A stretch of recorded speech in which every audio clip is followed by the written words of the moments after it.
Live. Okay, good morning. This is Senate Natural Resources and Energy, and it is Thursday, April 16th. And we are starting this morning looking at H778, which is about dam safety. And we have legislative council here with us. Welcome.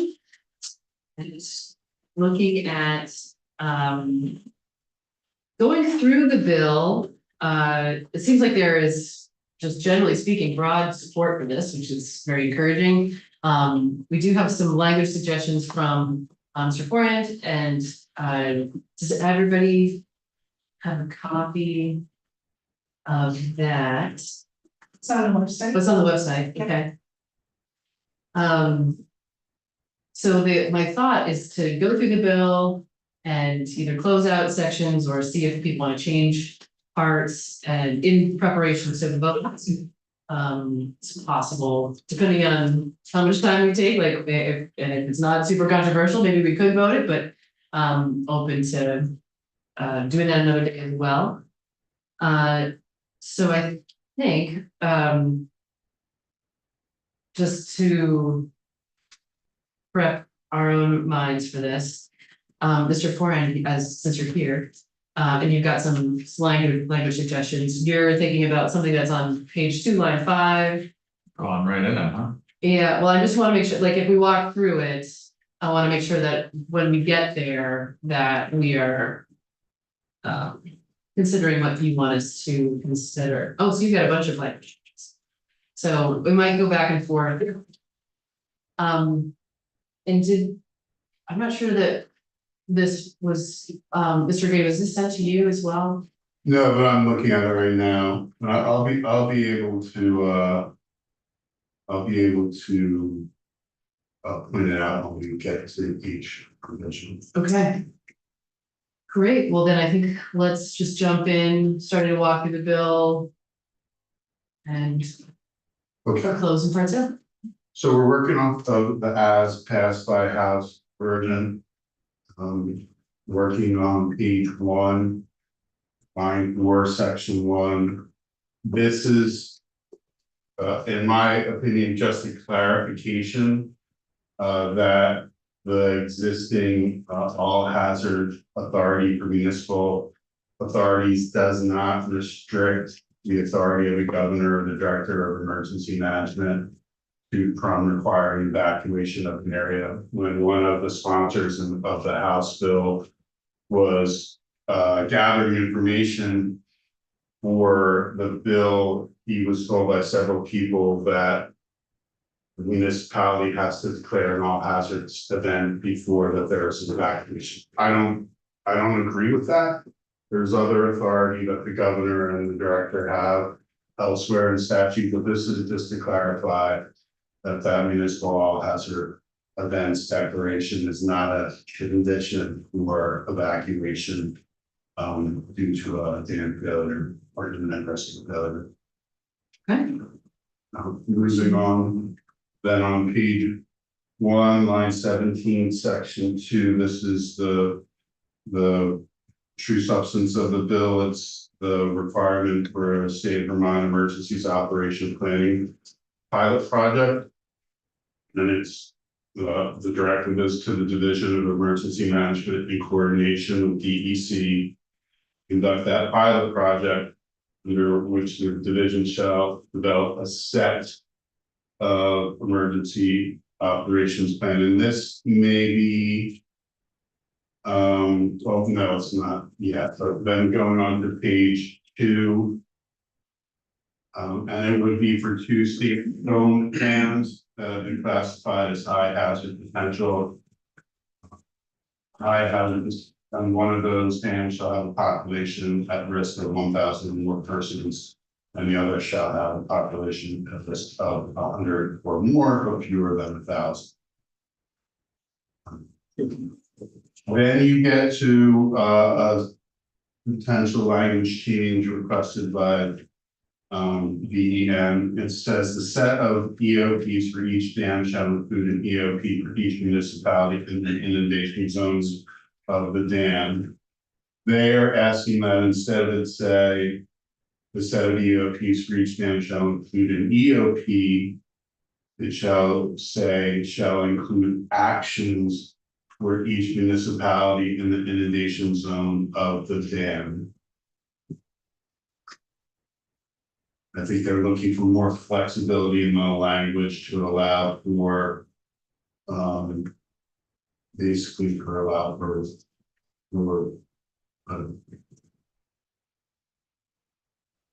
I guess it's not as formal of a recommendation. Anything you'd like to offer on that, Mr. Flynn? Eric Warren, Director of Vermont Emergency Management, the idea here, Michael has it right on, is flexibility, and as we work through this, the original thought was an EOP for each downstream event.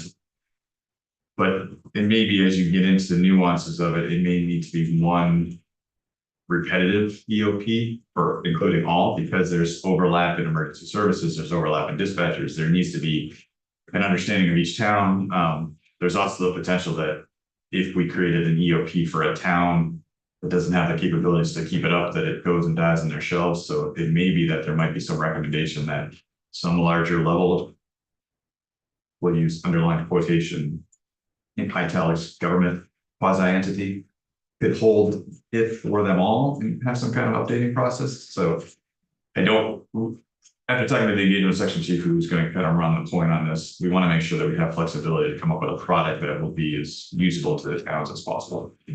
So Open to that as a suggestion, any other thoughts? Yeah, I Yes, do, the one thing I would say is that. If we're gonna do that, does it still make sense to say the set of EOPs? Prior, in this case, it's said, I think, is referencing the two. Oh, I see, okay, yep.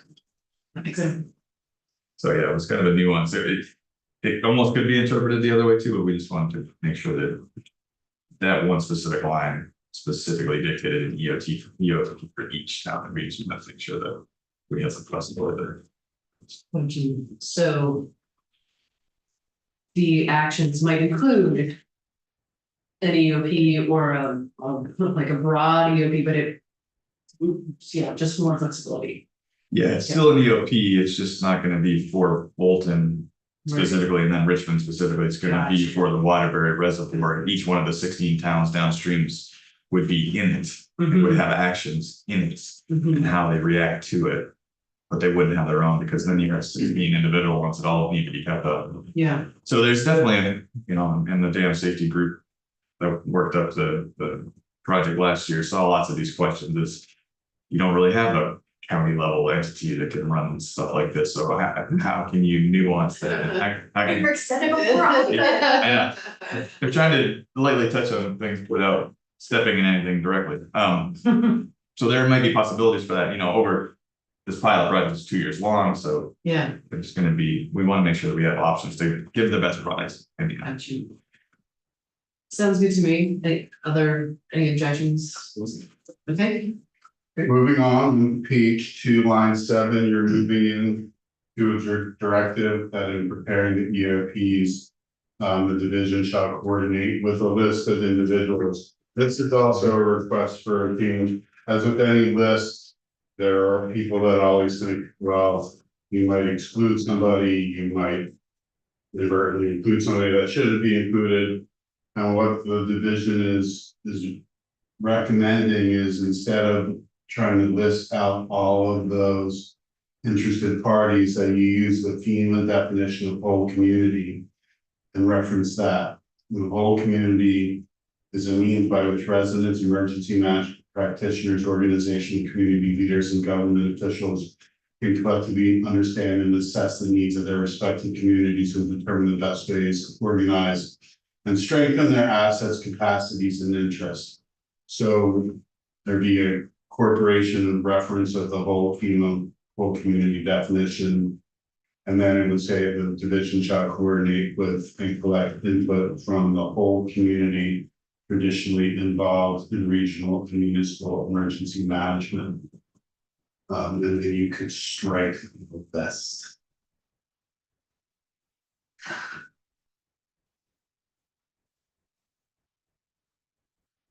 So this is fundamentally a question that do I have to introduce myself each time? Yeah. Okay.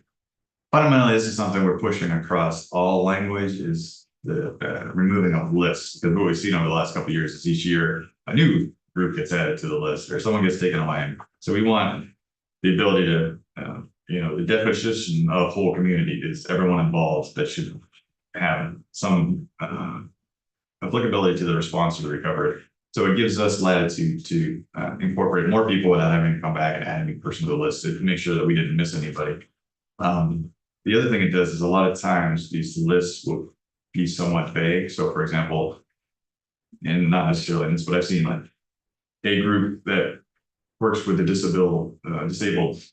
So we don't know what group that is. There may not be a group in that area. So and what's their capacity to actually be involved in this. So we want the ability to work through the list and generate it because we have the bigger picture. And, as the gentleman from Montpelier said yesterday, there's DEM is really just the coordinating entity in this, the facilitator. The towns are going to be the ones that are giving all the information. The emergency services are going to be the ones giving all the information. So they're the ones that know that in Bolton, there's this group and this group and this group, and in Richmond, it's that group and that group. And so it's going to be different for every town. So it seems like we're trying to get rid of the list because we want more ability to not hit everyone, but we're looking at it like it gives us the ability to include everyone without having to manage it each time, because that's the way we're looking at it now. But in 3 years, somebody be like, the list is only 4 people long. We're only working with them. That's all we're going to do. So My only concern about, so this is it seems logical to me. My only concern is that when we say whole community, that's a term, so that's like a term of art for you all. Is that sort of more or less accurate? is that what? A term of art, that's like this means something specific. It's like it's everybody. Yeah, I mean it's a basic definition that FEMA uses. Oh, okay. In all of their literature about whole communities, and that's the definition I included there. They have whole classes on what whole community is. So it's not just DEM saying this is our definition of whole community. It's the federal government saying this is the definition of whole community. And it could say the whole community, if that term is defined in whatever it is. That's exactly what we're I was wondering if you have definitions in here, but if you could link to another definition. Yes, if we could, because I think that makes sense to make that change, and if anybody is objecting, like let them speak up, but especially if we can link that whole community definition to FEMA. That would be great, yeah, okay, great. Moving down on page 2, you're still in that subdivision B1, lines 14 through 16. Division's also going to coordinate with any owner or operator of hydroelectric generation facility located at a state-owned dam. I think that's just, it's a little bit of bootstrapping. They're going to do that anyway, but the piece of such. On page 2, line 17 through 20, the division is authorized to hire a contractor, including a regional planning commission, complete the requirements of the section, including one or both of the EOPs required under section A. Yeah. And then moving on to page 3, if you would like me to. Yes, sure. If subsection C is what each EOP is required to complete and what they will do. First is they shall be coordinated with each dam's emergency action plan. Remember the emergency action plan. So if the dam owner completes, it has the inundation maps, which are key to coming up with an EOP. So they will utilize each dam's emergency action plan and inundation maps. Page 3, line 5. They shall identify planned evacuations and evacuation routes based on possible inundations scenarios, including how to evacuate vulnerable populations. Page 3, line 9, identify where individuals shall evacuate to, such as shelters, higher reunification. Page 3, line 11, this is something that the department is requesting be struck because when you incorporated the whole community definition, you are incorporating looking at vulnerable populations, looking at the emergency providers that provide service to the vulnerable populations. And they believe, I think they say that this would be duplicative if you included the whole community And again, it's a list that's inevitably gonna leave somebody out. Again, as long as it's sufficiently covered, yes. I think it feels weird to delete this, even though it might be included in whole community. Striking this might look like we actually don't want them to do this, and this seems important to me. I don't think it costs us anything to have it in there in 7 years. Yeah, So you could, you split the difference instead of saying. Vulnerable populations such as school shelters, et cetera, how they are going to engage facilities that house. Vulnerable populations within the whole community. yeah, that might be, that's a good Yeah. suggestion. Mm. Because referencing the whole community, I think makes sense, but I wouldn't want to make it look like, oh, actually, the size. The vulnerable population don't matter. Okay, if you're all okay with that, so vulnerable populations within the whole community. Great. Okay, let's, It's what's punished without them saying, so. right, Yeah, exactly, it's bootstrapping, as Michael says. Mhm.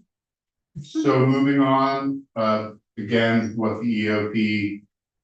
Shall do, they will plan for use of mutual aid, state resources, coordinate. Bring municipalities downstream and. Page 3, line 16, address how to implement the use of pre-event communication with early warning systems. Page 3, line 19, include any additional provisions deemed useful by the division in developing the EOP or that's included in the EOP. Then on page 4, line 1, sub D, this is the directive for the division to submit to you the General Assembly the results of the pilot project, including copies of the EOPs for the 2 dams, a summary of the process of developing the EOPs, including whether the division completed them with division staff or contracted out with the planning commission. Page 4, line 10, a summary of how the division or division contractor coordinated with municipal officials. Honestly, you could probably put coordinated with the whole community here. To because you no longer have this list previously, you have whole community, and so the consistency probably makes sense that in my. Sorry, is this is for the. Page 4, line 10, because this is turning into a list. Right. My only question about the whole, using whole community here. This is about who the contractor coordinated with. And so does, I'm wondering about, does it make sense to say the whole community, or is this like people who are organized, like at an organizing kind of level within the whole community? Does that make sense? Like, cause if we, again, like if the whole community includes like vulnerable populations, like are we coordinating? Does that? So the whole community involves 2 sets, right? Think of the victims, so Yeah. disabled, the vulnerable populations, the elderly, the school, but it also involves emergency services, rescue, fire, police, law enforcement, EMD. So it literally means everyone that's involved in both the response and being affected by. So this list is more the who's in the response, still a list, because there's theoretically it doesn't say EMS, right? And maybe EMS needs to be on there, or fire or law enforcement. It just talks about search and rescue. So this is my aversion to list is it inevitably leave people off. Right. And using terms like the whole community as defined gives you greater scope. So, Mr. Ford, what would your recommendation be to keep this list or to try to capture it more with like a whole community? I mean, specifically line 10, number 3 is asking for a summary of who we talked to. So don't say, but it's a summary of who the contractor coordinated with. you don't need to define the list because it's gonna be defined by whoever we actually go to. Okay, It doesn't say that thou shalt contract with Right. these people, it says, who did you talk to? And it may be different. Different dams have different downstream effects, different mhm. emergency services, so in this situation, I have something more generic, like a summary of who you spoke to, who you interacted with, who you worked with. So maybe even just taking out. It's probably not proper to end with the With a with, but that idea of like. A summary of, A summary with whom the division or the division contractor coordinated. and then you go And to development of the EOPs. yeah. in 14, municipalities Mhm. in the area of potential inundation for each dam, that could be area. Oh, Wow. right, keeping the end. In the area of potential inundation. Okay. Yeah. Could be coordinated. Any other thoughts about that? Change, okay, So moving on, what they also submitted to you was the cost of the EOPs completed. Also a summary of early warning and communication systems. Municipalities reviewed communicate recommendations or requests for evacuations, including whether they can use the BT alert system. They will also submit a scope, timeline, and budget for the division to develop an EOP template. The training on EOP development for municipalities. And then on page 5, again, line 1, as part of the report, the division shall, based on the pilot project results, recommend how EOP should be completed for all state or federal dams. There's a lot that are high hazard potential dams and that have the population at risk of a third person, including whether and how to prioritize completion of the EOPs for all high hazard dams with a PAR of 100 or more persons. Whether the division can complete or contract for completion for all state or federal dams with a population at risk of 100 or more persons by 2035. Whether the division can complete an EOP for a federal dam, which is a question. I personally don't believe that they can, because of the preemption clauses in the 2 or 3 federal flood control acts, but you will get a definitive answer on that. Page 5, line 15, what it would cost for the division to complete EOPs for dams with a population at risk of 100 or more persons. And what it would cost for the division to contract with a qualified consultant to complete the EOPs. Then I'll recommend how the EOP should be completed for high hazard dams with a population at risk of fewer than 100 persons. Before we turn the page, can I, just the one comment on line 9B, and like I said, it will come up in the result, but we're not actually creating EOPs for the dam itself, we're creating EOPs for the towns downstream of the dams. oh, yeah, okay. So the dams have EAPs, Mhm. emergency action plans, and that's dictated by 10 other rules. So we will use the EAP and interact with the dam, but the EOP is for the towns. So it just may be the answer to Yep. that is we don't even need to get into it because it's not something that we're not dictating what the dam does. Yeah. We can try to nuance some of the things that we hope they do, and maybe we can make recommendations. So I don't know if the language probably doesn't need to change, but I'm. Well, I think it could say EOPs for all. Communities downstream of state or federal dams. Potentially. Mhm. Well, I think the gist of the question is whether or not we have any authority over a state or a federal dam, obviously state speaking over a federal dam, because there's 4 different regulators. So Mhm. I think that's the root cause of the question, not Well, we have the authority. to have the That's EOP. C. That's C, yeah, that's line 12. Line 9, so B is whether you can complete the. Oh, sorry, I was talking about 12. Yeah, Well, I think the problem that you're identifying, well, what I'm hearing is like a language problem, which is that the EOP is not for a dam. And that exists in both B and C. So it feels like a technical correction. Yeah. I can work on it. Or was it also, oh yeah, EOPs for dams, yeah. Okay, Right. oh, but actually it's also in A.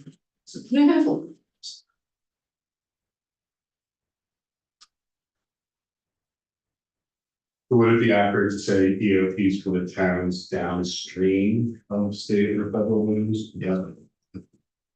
Yeah.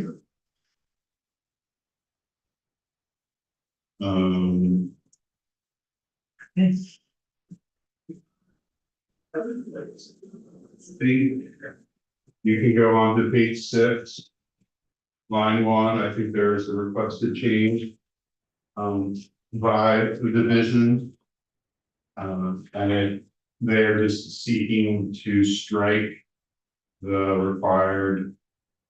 Submission of recommended potential funding sources at the division. For individual municipalities to access to complete their contract with completion of EOP. Then I will let the director.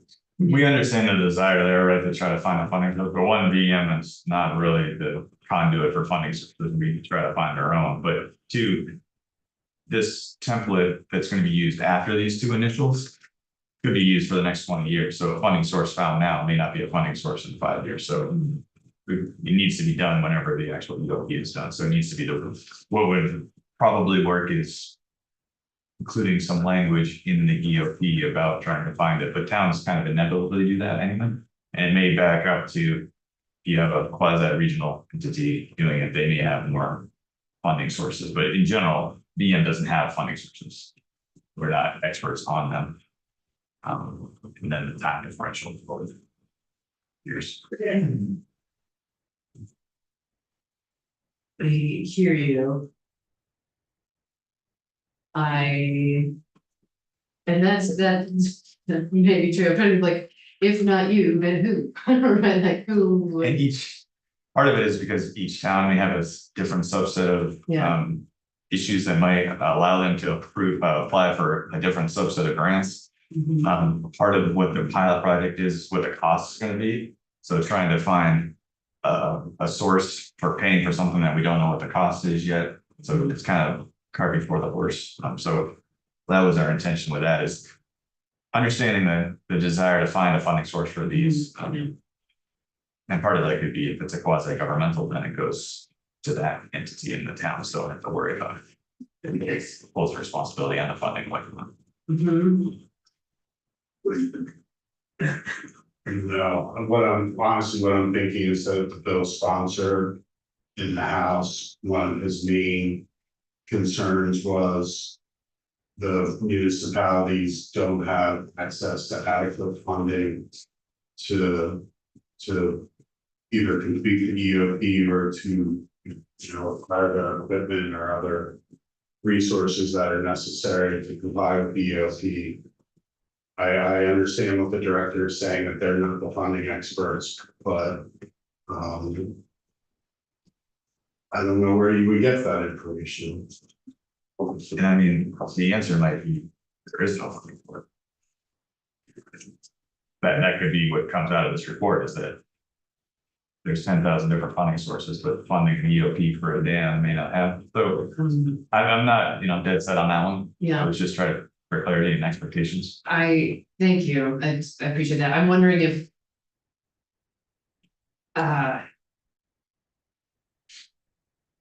Just thinking out loud here, creating the possibility, because it's, recommend potential funding sources, like how do we make space for that? The answer is like, we haven't found any.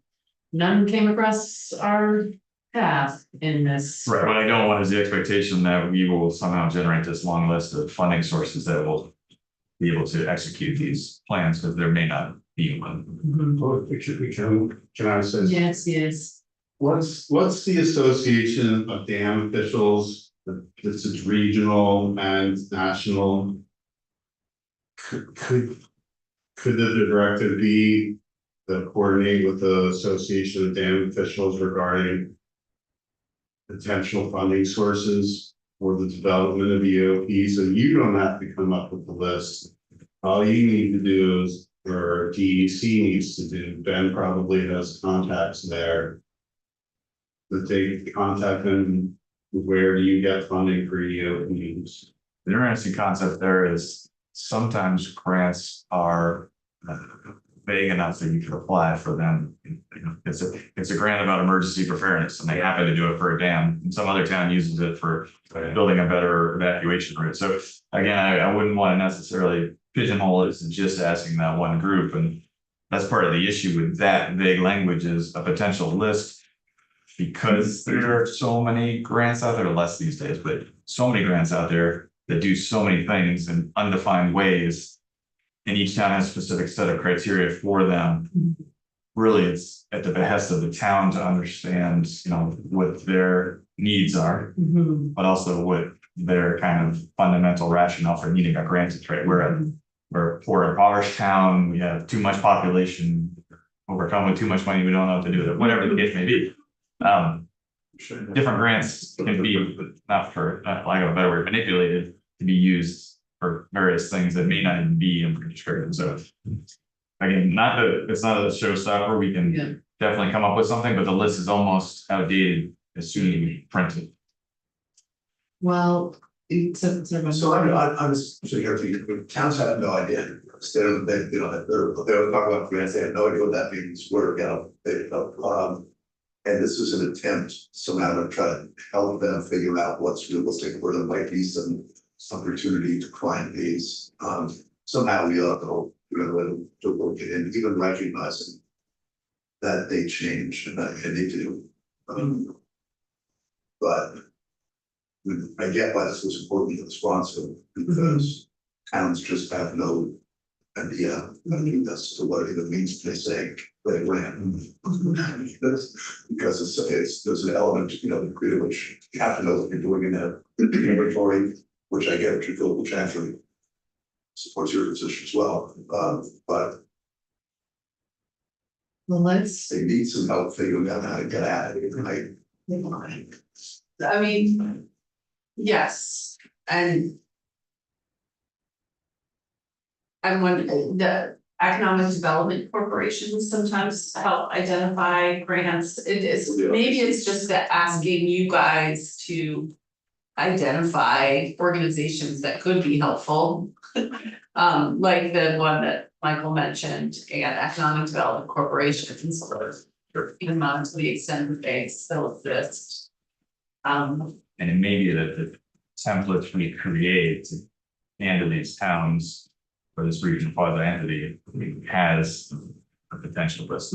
Yeah, and we have. This one makes it sound more like it's in the report to the legislators as opposed to as an appendix to the EOP that we hand to the town, and we can nuance that, I think, given the language that's already in there. Yeah. But that might be We have municipal planning grants. Yeah. right, there's And RPCs do them. Yeah. So maybe, I don't know. Well, I'm liking this idea of maybe it's not recommend potential funding sources, but recommend other organizations that may know of funding sources. So like who should people be asking? And that way you're not like the keeper of, it's not specific grants, it's just who should people follow up with? Yeah, And that could be, you know, that could be the RPCs, that could be municipal planning grants, it could be, you know, whatever the, I guess that would be a specific source, but who would know the sources? and I think Would you be more comfortable with that? yeah, and I think part of that's going to come from whoever is the final entity that owns it, right? If it's the town that owns it, that's one thing. If it's a regional entity, that's another thing. State, that's another thing. So I think that makes sense. Okay, is that clear? That's clear enough? Yep, I got it.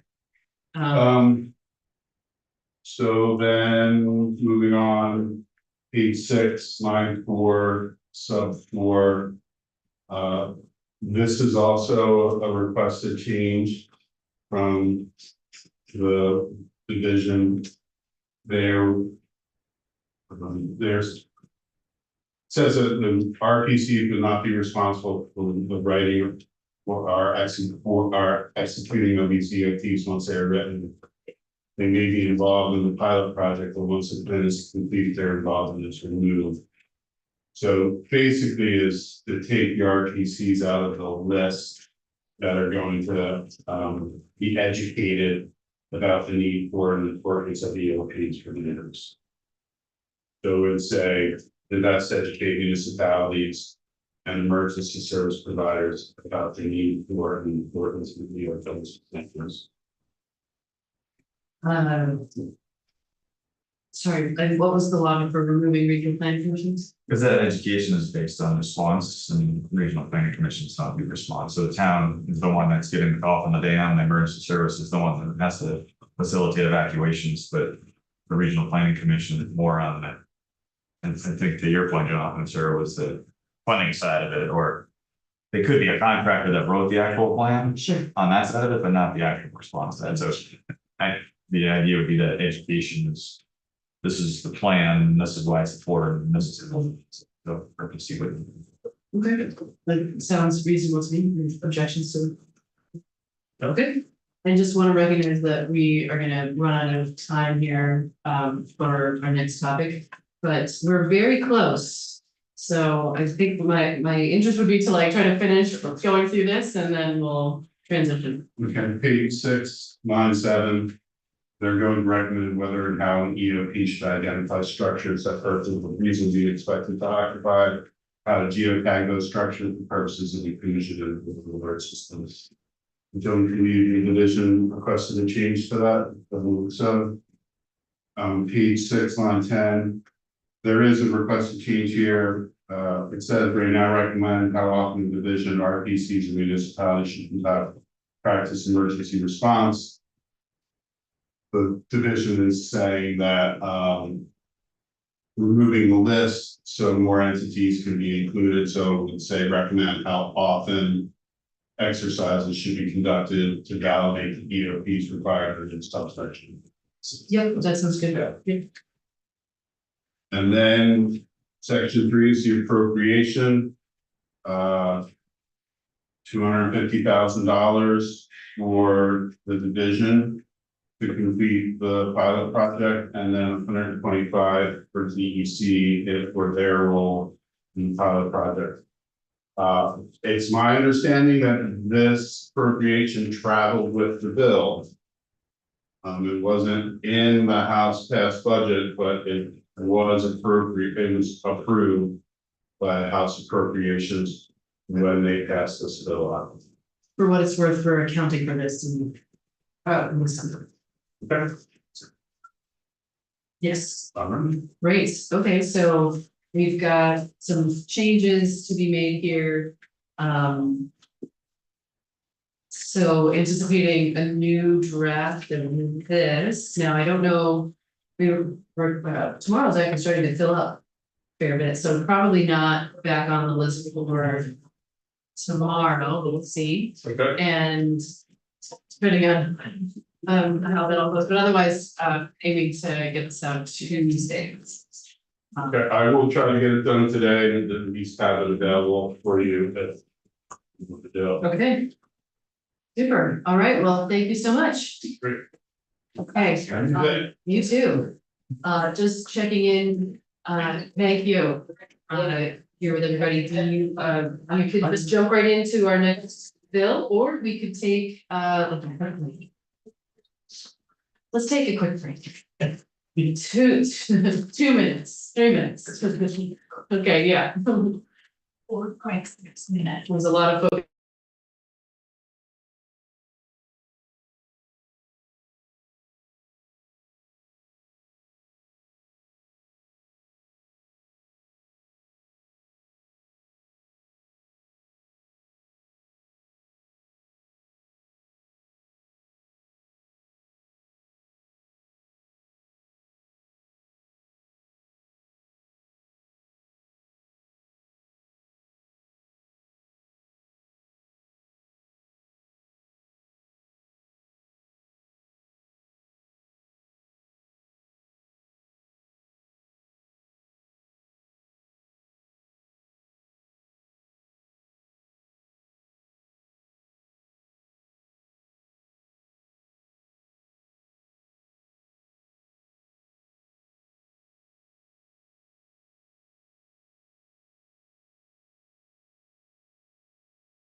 Okay, all right, since Natural Resources and Energy coming back from a break, and we are taking up H 718 about building energy codes, and we have a number of people to hear from this morning, so we are going to start with Mr. Koda, if you're feeling ready.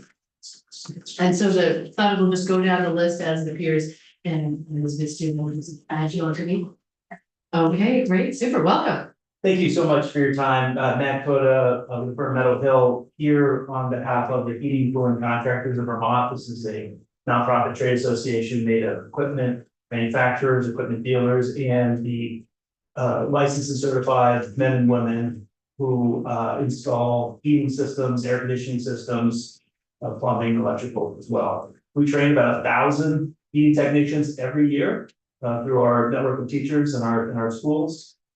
Most, but not all, are practicing installing equipment or servicing equipment for heating oil or for propane gas, think of boilers and furnaces.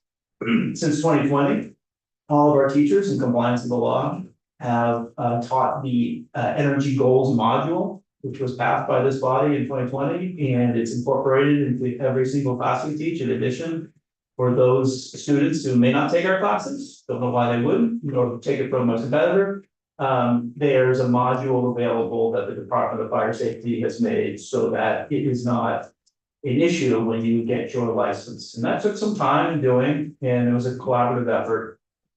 I say that all in context because this bill changes that for us. So I'm speaking specifically about sections 4, 5, 6, 7, and 8.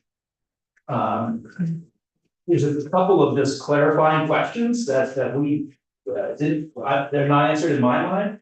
So if you look at page 8, line 17 through 20,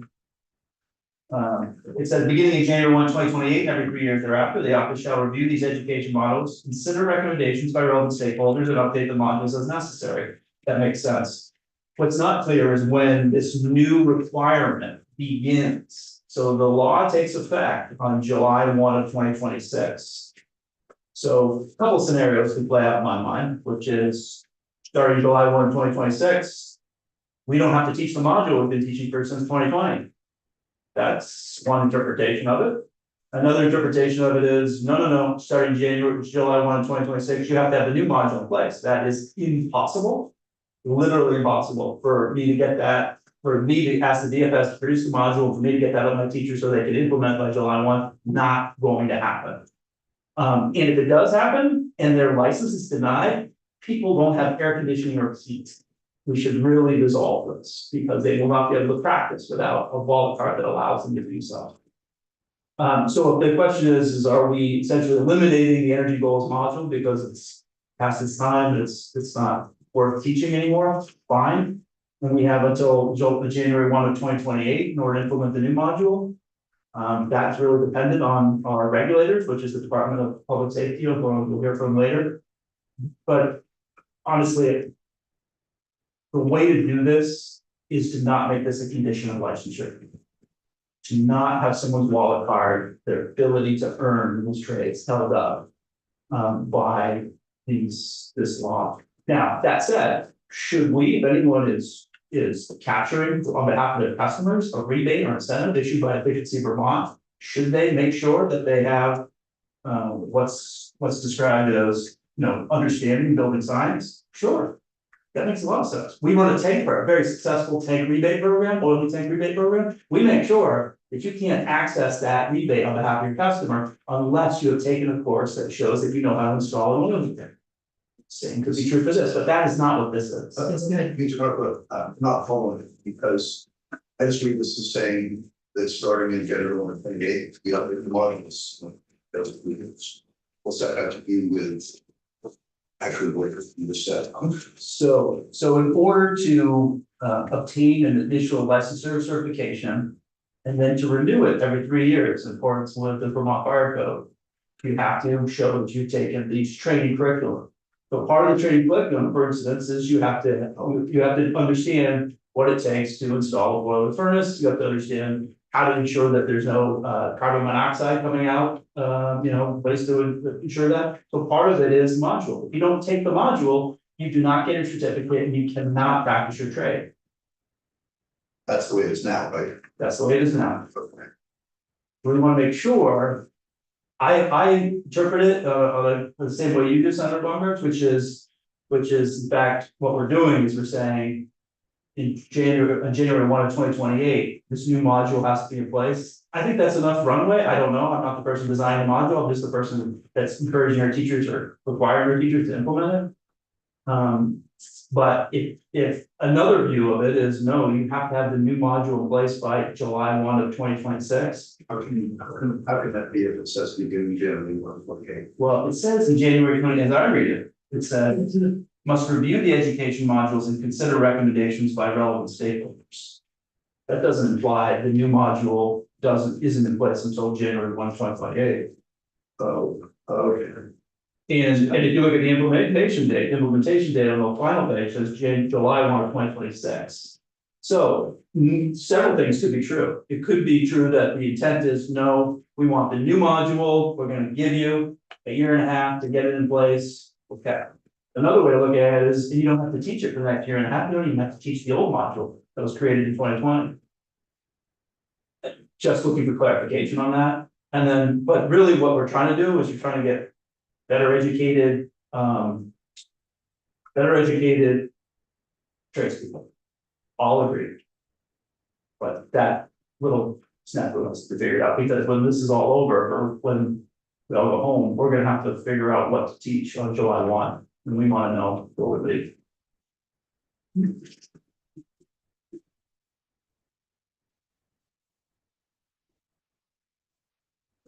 Okay. Oh, that's it.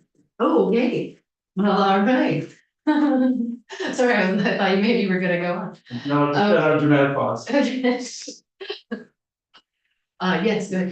good. If you want to suggest some language to clarify, So, would be good. so that, I'd be happy to offer clarification language, but I also could say our general point is. These types of modules, perhaps are not best as a condition of licensure, maybe as a condition of accessing rebates or incentives. Not a condition of licensure, that would be my recommendation to amend this legislation. But I'm also happy to do the other.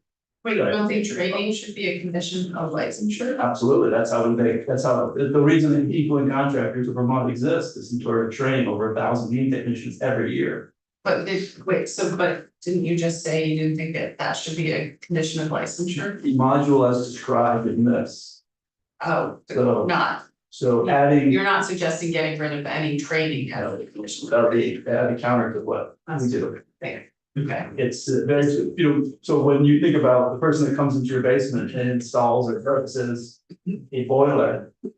There are rigorous training requirements, national standards enforced locally, that they must comply with. This is adding to that curriculum. And we have done that since 2020. And we're not necessarily convinced that this curriculum, as described in this bill, is necessary as a condition of licensure. Maybe, I agree, the condition of getting energy efficiency rebates, sure. But to hold up someone's plumbing license, because we didn't take the module as described in this law, it was deceptive. Any other questions? How long would the current system, how many hours we talking about? It hasn't been an issue. So it hasn't, but it's simply a review of the goals. The Vermont's energy goals as designed in 2020, when the requirements started. I agree. And probably you're gonna hear from other people. It's not much. It's really not much. It is something that each one of our teachers, whether it's a licensure course, certification course, or a renewal course, puts it right at the beginning. It doesn't take a lot of time to do. Either you can do it, individuals can do it, or you can do it in department class. This is different though. And we don't know what it is because it hasn't been designed yet. Further emphasizing, we would like to make it clear that it's not required on July 1, 2026. Okay, great, thank you. Okay, so we're gonna move now to Mr. Percy with the American Institute of Architects from Vermont. Welcome. Hi, can you hear me okay? Yes, I think we might need to turn up the volume a little bit. Maybe if I do this. There we go. Okay, sorry, go ahead. Yes, my name is Tom Bursey. I'm the immediate past president of AIA Vermont, the American Institute of Architects, the Vermont chapter. Um, we were a part of the Building Energy Code Working Group and saw the progression of this bill, and we generally support it. There are a few items that we want clarification on, but we think the work that's been done in the House to sort of clear this is has been helpful, and we generally support the bill as it stands. A couple of notes of clarification. We do agree, as the last speaker said, that the implementation of the requirement should not be a requirement until the energy module is actually in place and vetted. So what we don't want to see is some requirement that requires something that is not established yet. I think that seems clear to everyone, but making that clear in the bill, it doesn't seem clear at this point. So we would agree with at least that, which is don't require something that's not in existence yet. And so it would be good to set a date for the creation of that, sort of a deadline for that. And if it is a year and a half or 2 years, that seems possible. The other clarification is in the section requiring architects and engineers. We would just add a little more request a little more specificity around engineers. There are a lot of engineers that have nothing to do with energy codes. I'm thinking of structural engineers, or I'm thinking of aeronautical engineers, or there are a lot of engineers, and so maybe we want to be more specific about mechanical, electrical, and plumbing engineers. And I guess the third thing that I wanted to bring up was, oh yeah, the municipality administration of the energy codes. While generally we support this, the concern is that the bill as written gives them authority without it passing through any state entity. So we would like to see that pass through the Division of Fire Safety, as it currently is for all of the municipal agreements that they have for all of the other building codes. There is an apparatus in place where each of the municipalities go to the Division of Fire Safety and get approval. And through that process, it means that each of these municipalities is enforcing essentially the same thing, is getting their authority to administer these things from a single state entity. As the code is written, it is possible that each municipality will enforce to different rates and interpret different ways, so that builders, architects will need to understand each jurisdiction's reading of these codes and interpretation of these codes, and it could vary widely. And so we do support the idea that municipalities could administer and enforce the building code. What the concern is that this enforcement could be could vary widely between municipalities. So is that clear? I think so. I think that's fair. And then I want to go back to your other recommendation about the clarification on the specificity of engineers. Do you have a page number for that recommendation? I do. I actually printed out the redlined version. So Okay. yeah, on the redline version, it was page 22 of 33, but it is directly, it's the first part of the requirement for education for specific licenses and state energy goals. And above that, the heading is architects, engineers, and property inspectors. Page 7. Okay. Okay, and so yeah, so it doesn't really define each of those roles. I think architects are defined pretty cleanly. I suspect property inspectors are defined relatively cleanly, but I'm not sure that engineers are defined in a way that this energy module would be helpful for some and not others. And so I think it would just be clear to differentiate the two. I think the definition of engineers does not show up in the bill. Okay. It's just a header. Okay. And so Oh, it's a question of what is the definition Oh, of I engineers see. and can we be more specific about which engineers this applies to? Mhm. My understanding. which is, it's really about the header. Yeah. It shows up in the bill, the header, but there must be Oh. statutory definitions of Okay. engineers. Okay. Yeah. So, Okay. Yeah, the copy I have references part A, I think, for when the paragraph goes on to talk about who this specifically intends. And I couldn't find a definition for engineers when I went back and looked. So it is just the heading, yes. Okay, well, and but it might also affect part A, which is not shown here, so we can ask about that. Okay. Great, thank you. Any other thoughts or questions for Mr. Person?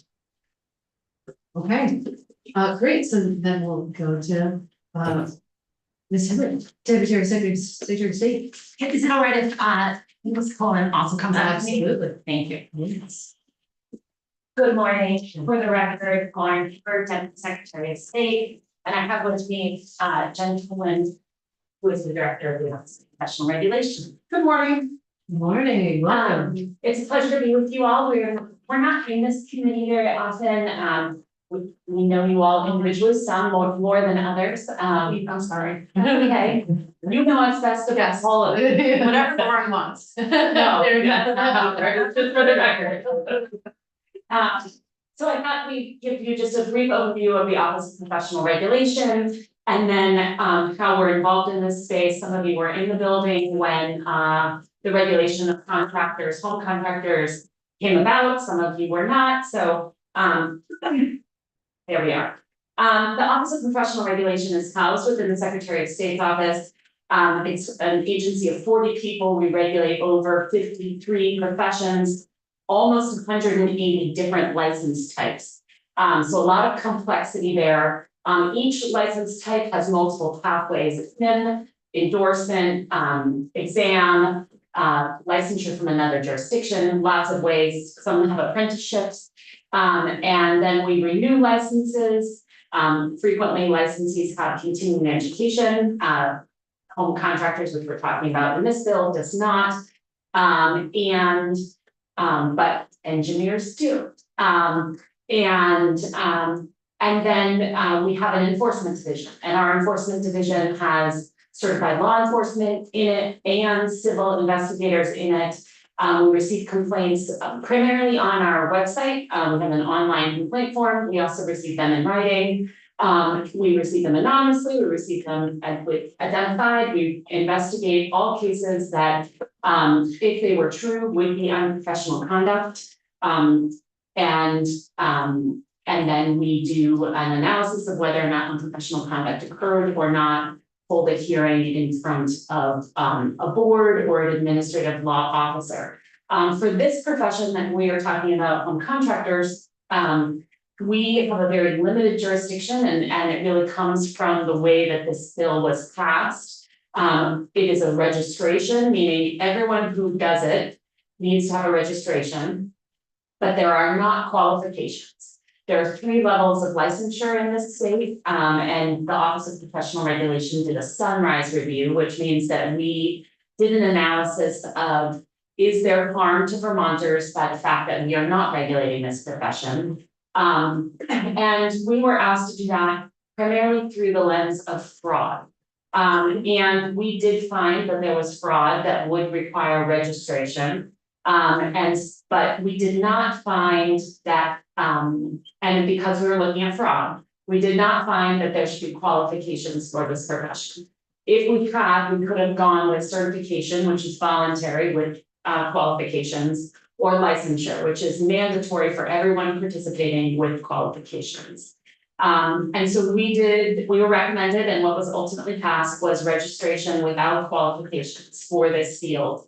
And what that means is, when we receive a complaint about home contractors, and Director Cohen will talk about this more, we really are looking to see more the basic elements of the statute followed, and we can look at those requirements on home contractors.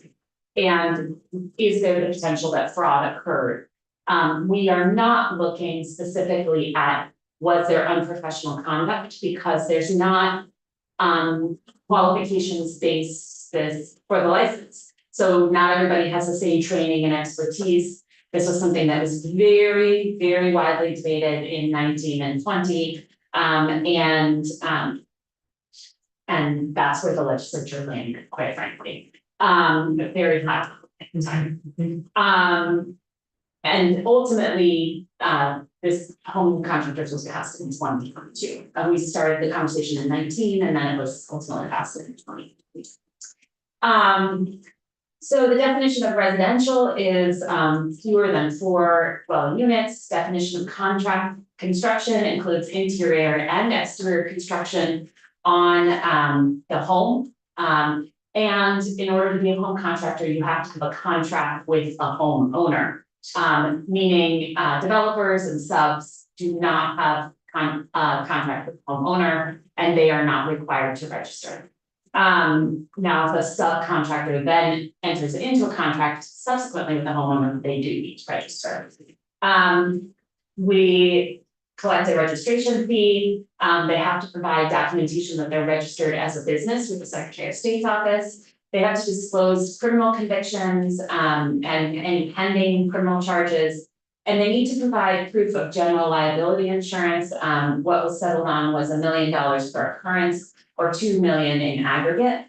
They need to identify if they're licensed in another jurisdiction. One of the findings of the Sunrise report was many of the jurisdictions around us do require licensure, either at the state level or the county level. There is a piece of this in full disclosure. A lot of other states are handling contractor registration, licensure, all of these issues at the county level and not at the state level.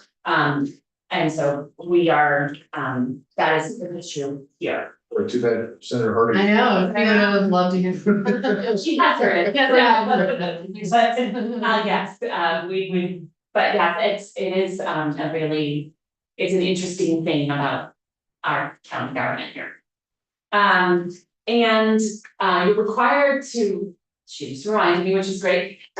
You're required to register if you are entering into a contract with a homeowner that is for $10,000 or more. And that was also something that was very widely debated. And you know, the Office of Professional Regulation, we wanted it to be at 1,500. Then COVID happened and everything skyrocketed, and so the conversation got changed. And there was a lot of conversation about making sure that the handy person is not blocked out of, is not required to register. Right now, they also need to acknowledge that they are required to comply with Arby's. And then they need to have all of their contracts be in writing. And writing can be on a napkin, it can be a very formal legal document, but it needs to be in writing. And that's so that if fraud occurs, we have some tools to prosecute it. And also one of our key findings was that there was a lot of people who were not having written contracts, and that was people were giving, you know, half of the job, $8,000 to $16,000 to $30,000 to a home contractor. And then that home contractor was just walking away with nothing documenting the agreement. So that was a key problem that we found. So as I mentioned, because there's not qualifications, we can't hold them to failing to meet the acceptable standards of practice, which is what we do for every other type of professional for the most part at the Office of Professional Regulation, with the exception of massage therapists. You know, if you are a nurse and you commit unprofessional conduct, we have a standard that we apply to you. It's a national standard. It's a state standard, and it's easy for us to prosecute that you stepped outside of what is the expected care that you provide. And another key part of Act 182 of 2022 was that we would create specialty certifications, which would be available to contractors to signify specialized training. And in full disclosure, we have not implemented those certifications yet, in part because we've been engaged in so many ongoing conversations about what those certifications should be. We've been involved in a lot of working groups, and the conversation has continued to be evolving. Also, just bandwidth has been an issue. Currently, I thought it would be helpful for you to just know the numbers. Currently, for individuals, we have 565 individual contractors who are licensed, and businesses, we have 835. So quick math, that's around 1,400. We suspect this program is under enrolled. This is not what we were estimating, and I sometimes just, when I'm driving, to my mom's house in the Northwest Kingdom or to Burlington, I count the number of construction vehicles, and there's just no way that we don't have, that we're not fully enrolled. Based on, that's just anecdotal, not true guidance. Right now, we've received over 130 complaints regarding construction projects, and outcomes in our enforcement division is right now we have 30 cases that are pending investigation or under review. We have 12 cases where we have public disciplinary charges. 7 of those are currently pending. 4 of them have been disciplined and 1 was dismissed. But those are documents that are public that we could give you information on all 12 of those cases if you're interested. Yes, go ahead. Over what period of time is that? Since 2023 is when we were able to start. 3 years. Yeah. We've had 40 cases that have been investigated and closed. Of those cases, there were allegations of fraud that we couldn't substantiate. There were quality of work claims, which we can't address, or there was unauthorized practice that was before we had the authority to pursue unauthorized practice. We've had 50 cases that are been screened out, meaning we did not investigate those cases. And usually that is because we lack jurisdiction because it was a quality of work concern. And one of the things that we struggle with is what is the line between quality of work and fraud? That's a very nebulous line for us. And if we are screening in a case that looks like it's a quality of work problem, it's because we're concerned that it's not just quality work, it was fraudulent work.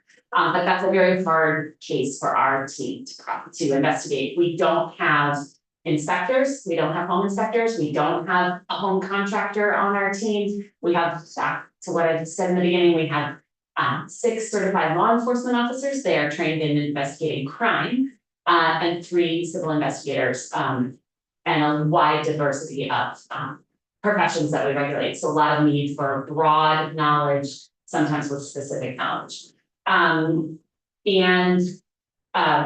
We are running at a deficit in this program. We have invested more resources in this program than we have received the revenue. And that is a problem for us because the Office of Professional Regulation is a special fund, meaning we subsist only on our licensure fees. We do not receive general fund allocation unless there's some extenuating special circumstance. So at this point, it's hard for us to invest more in this program without resources. And we have done quite a bit around this program, including a home contractor map where you can look up and see where the contractors are in your area. I want to tell you that map is going away because it does not meet the ADA accessibility requirements that are mandated at the end of this month. We don't have a way to make that accessible.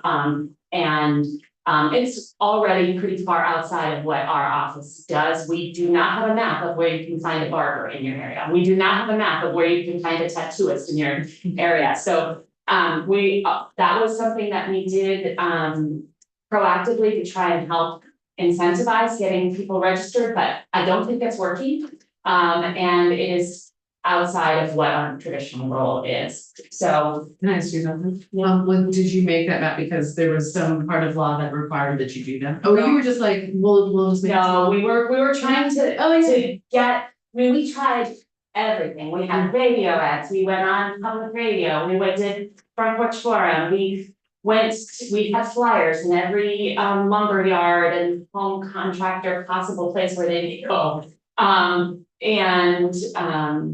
We were trying to incentivize, like, register with us, it's mandatory, come on in, and you're gonna get, the homeowners are going to, start to see if you're registered.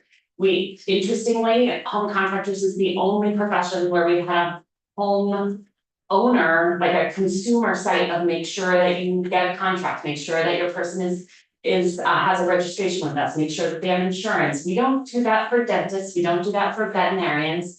But we do that for this area because we know that there's fraud happening. And we are trying to set up this program, but again, we're really struggling to sign up this program. It's an adaptation for the workforce, and it's a change for the homeowners as well. I think it's still a good change. I'm not saying that this workforce should not be regulated. Please don't hear that. I just want to be really transparent about where we are and our current. And with that, I'm gonna turn it over to Jen. Okay, great. And just something Laura was just saying a second ago, we're still doing Front Porch Forum ads, so I don't know if y'all read Front Porch Forum, but we still put them out. Some are geared towards contractors saying, are you doing, this kind of work on a home for more than $10,000? If so, you need to contact us and register. And then some are geared towards homeowners. Do you have somebody working in your home that's working on these things? If so, they should be registered. Take a look at our website and see if they are. So we're still working on that. And Front Porch Forum is a free. It's not free, we pay for it. Oh, okay, That's- it's not free, it's not free. But we're doing it, but it's a low resource. Yeah, Uh, it's an investment that we have chosen to make, and I think it's paying off well. yeah. Okay, so to go through 718, we did some work on this on the house side, and a lot of the changes that we had recommended or asked for were incorporated. So we can just walk through this quickly, and we're only gonna take a look really at the provisions that impact OPR. So and I know that I'm working from single-sided paper, first of all, as passed, but Yep.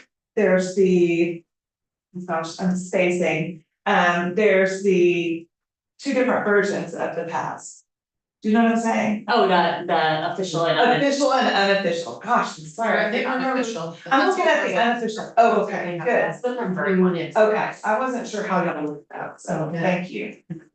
So looking at section 1 in the findings, number 5, we agree that the Building Energy Code Working Group recommended that our regulatory program for residential contractors, that they recommended that could use to provide market incentives for people to register. So that was a finding of that working group. So, we're not gonna get into, do we agree with that finding or not, because that was a finding of the working group. So we also agree that homeowners would benefit from additional protections beyond the current regulations.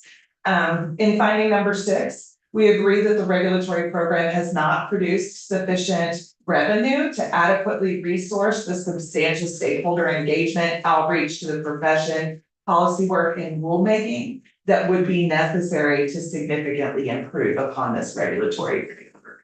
So the program just, we don't have enough people registered to provide the licensing fees. In section 3, the residential contractor registry task force.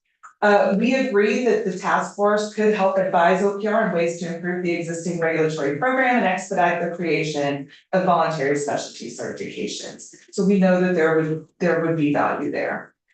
In subsection B, the task force membership should also include one member appointed by the Vermont Department of State's attorneys and sheriffs. And we also asked that a couple of homeowners be put on the task force as well, because the scope of the task force is not only related to energy work, it's also related to how can we improve this regulatory program, and I think without homeowner voices, and we've had a lot of complaints from a lot of homeowners, so it wouldn't be problematic to find some folks who would be interested in helping to improve this program. And just to put a fine point on it, if I may, we are having to say to people who have had very substandard work, in the tune of $200,000-300,000, we can't help you. And, you can go sue in civil court, but that's your remedy. And that's very unsatisfying to homeowners. So there's a lot of interest that we have to navigate, a lot of frustration out there that this program does not work. And one of the reasons why we would like the state's attorneys involved is there are people who commit criminal fraud and then are not being prosecuted criminally, including people who are walking away with $25,000, which clearly is a crime, but the SAs at this moment are not actively prosecuting those cases. And there's another bill in the legislature, and I don't remember the number, but in Washington Superior Court, there was a decision that came down maybe a year and a half ago, that questioned the constitutionality of the home improvement fraud, just a small portion of that home improvement fraud statute. But I believe that question raised in that case had a chilling effect on state's attorneys' willingness to prosecute home improvement fraud. So there is a bill, I think, that's pending to cure that issue in the statute. It's 183. Yes, S-183. It's already passed in the Senate, it's in the House. So we're excited about that bill and hope that it will pass, because it's not a great environment for state's attorneys to feel like they can't prosecute. Yeah, so you wanna add essays on to this working group, is that? Yes, and also to homeowners. In subsection, oh, yes, sir. No, I'm sorry. Oh, no, that's okay. In subsection C, 1A, couple subsections there.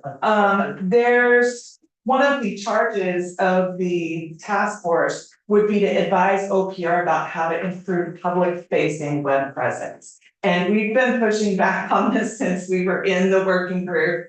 Because we regulate 53 professions, and it's, we're there to assure the public that the people who are licensed or registered with our office have the qualifications that they're supposed to have, and to enforce standards within those professions. It's not a consumer tool. That's not what OPR is. That's not what we're intended to be. Our mission is public protection, not creating tools for consumers. So we would ask that subsection A be removed from there.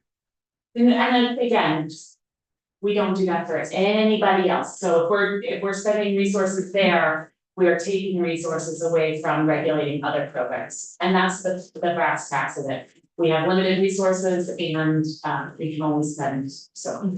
Yeah, and other programs will ask for that. So if we had to do some special thing for contractors, and I'm surprised we haven't gotten that request on a map yet. I'm really happy. For real estate Yeah. in particular. So we're lucky. We love our real estate. We're lucky that hasn't happened. They want things.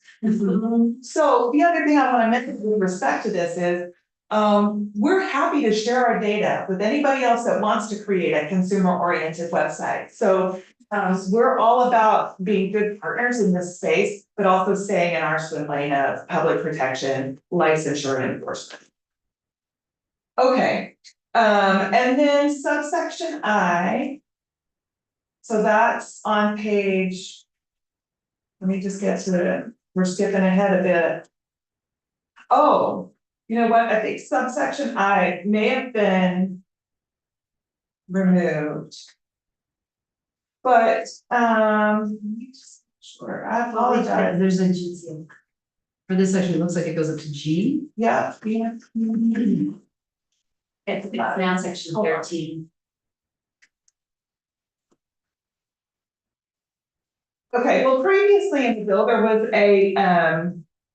was a provision that gave OPR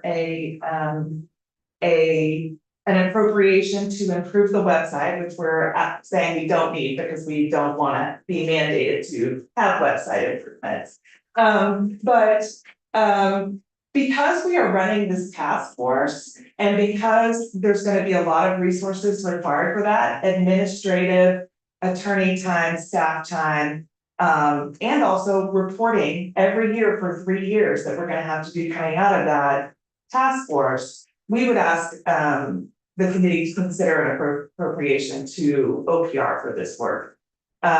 Already this program is running at a deficit. We've spent way more than what we're getting in fees. And again, we're dedicated to improving this program. We believe in this program. It's important for residential contractors to be regulated in the state. But we don't have the financial resources to manage this task force. It's gonna be a lot of work. So we'd ask the committee to consider that. Do you have a sense of how much that would be appropriate? Yeah, we've had some conversations about that and our ask would be $50,000 a year. And I assume that would be place, because it's on bill. Yeah. Yes. I have a tangential question, but I'm gonna ask you, since we're here. It's a registration at this point. Other levels are certification or licensure. So when you did the Sunrise report, was registration the recommendation that came out of it? Yes, it Okay, was. okay, I guess I'm coming back to that because I'm wondering about, are there reasons to elevate it? And would it potentially, I mean, if it's a licensure that everybody's required. Yeah, there are reasons to elevate the qualification. The reason why it was a registration was so that nobody had to go back to school or go back to an apprenticeship program or, someone who had been, running their own business, doing relatively like medium jobs. Yeah. May not have any official training. And we didn't want to take them out of the marketplace, and it needed to be something that was mandatory so that everyone who was doing a job over $10,000 had to be registered. So, And also, can I add to that though, that the focus of the Sunrise was fraud. So in other words, to prevent people from doing fraud, you just need some regulatory oversight to remove them from the marketplace if they commit a fraud. We weren't asked to do a Sunrise on quality of work. We were really focused on addressing fraud. So we stuck to that mandate and recommended registration. but quality of work comes up in any conversation that we ever have about the contractors, and this body in a previous iteration decided not to have us regulate quality of work. That was something that was debated, but was not ultimately decided on. And if we were responsible for quality of work, we'd have to have an extensive conversation about what the qualifications would be, how we get people there. I mean, it makes early childhood education actually look like a cakewalk. Yeah. And because it would be complicated, not impossible, but complicated. And we would have to talk about resources because in terms of our enforcement team, because we would need to obtain some inspectors probably who were trained in home construction, so they would be able to make an independent assessment of quality. Or we would have to partner with public safety, or there's been conversations about whether this entire program should go to public safety, because it is more similar to plumbers and electricians than it is in some ways to architects and engineers, although who knows, I mean, that's been debated for years. And one thing that I would add to your question is that on the House side of this bill, we asked that one of the functions of the task force be to consider whether registration is the right form of regulation. So that is already, that has been changed in the bill. It's in the list of things task force needs to consider and advise OPR on, because we have had the conversation about whether licensure is appropriate here. And so we'd like to have that conversation. Yes. Okay. It is in the bill, precedents. Yes. And there's the certification pathway, if it was adopted and if it was used, could be a medium, like splitting the baby kind of, because if with a certification, that would be qualifications based, we would hope that it would be pursued by people, it would be voluntary. Not everyone would have it, but then the homeowner would know if they were entering into a contract, that they would have the choice of entering into a contract with someone who's only registered or with someone who's registered and certified by the state of Vermont, which means we support what this person is, we believe this person is qualified. The classic example of certification is a dietitian. You know, anyone can give you diet advice, but only dietitians can say they're certified. And they have the seal of approval from the state of Vermont, they get insurance reimbursement, but everyone else, you're just caveated for on those things, so.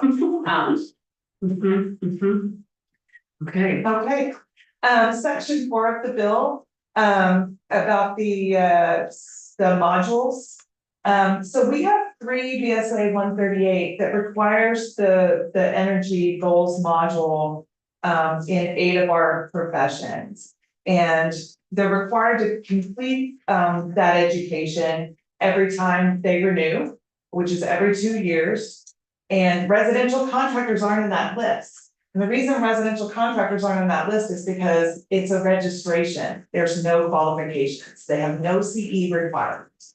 So really, of all of our professions, that's the profession where it's really needed the most.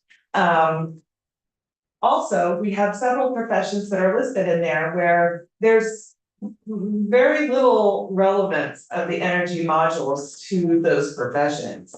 And those are pollution abatement facility operators, wastewater and water system designers, and landscape architects. And the reason I'm mentioning those is because, you know, we would suggest that those folks be removed from that requirement. Also, we have Dylan Bruce with us today. He's our research and policy manager at OPR, and he was the person that was trying to help us implement this energy module requirement. And he worked with Division of Department of Public Safety to kind of come up with a module. But really what we see is in other professions like architecture, engineering, you know, those folks already have substantial training on energy and energy efficiency. And so the module as designed and as implemented really has no value add for those folks. We're telling them stuff they already know. And it's a very simple module because it's broad and it applies to all these different professions. And so there's not much utility in it. I just want to say that. So our recommendation would be to change this requirement for these professionals. You know, they have to have continuing education every time they renew. We could say one of their continuing education hours needs to be devoted to energy efficiency. And then they can choose the program, the class, whatever it is that's most relevant to their practice. And we, you know, as a lawyer, I have to have so many CE credits, and each time I renew my license, 2 of those credits have to be on ethics, and, you know, 6 of those credits have to be on something else. Actually, don't know what they all are. I'm gonna take a look, but what I'm saying is that we don't want to put an added burden on folks, but we do want it to be meaningful to their practice, and this is not meaningful to their practice. so question about this, because I want to make sure that I am following where to make these changes that you are suggesting. Yes. And I'm guessing that, again, this might be in, you know, VBSA It is. 138A. That's right. And that A again is not shown here. It is not shown, but there's 8 professions in an 8. Okay, And it is the 8 professions that are regulated by the Office of Professional Regulation. yes, so I don't know if you were intending on submitting written testimony. We did. You did, okay. Okay, thank you. So I'm not looking at it right now, but We didn't include proposed language, so we can do that. that would be helpful, especially since we, you know, we don't have it to look at. Right. In this version, I mean, we can, We can supplement for sure. okay, that would be great. Thank you. The other point we'd like to make, if this green energy module does continue in some iteration. We would strongly suggest that it include information on state incentive programs and contact information to find out how to access those incentive programs.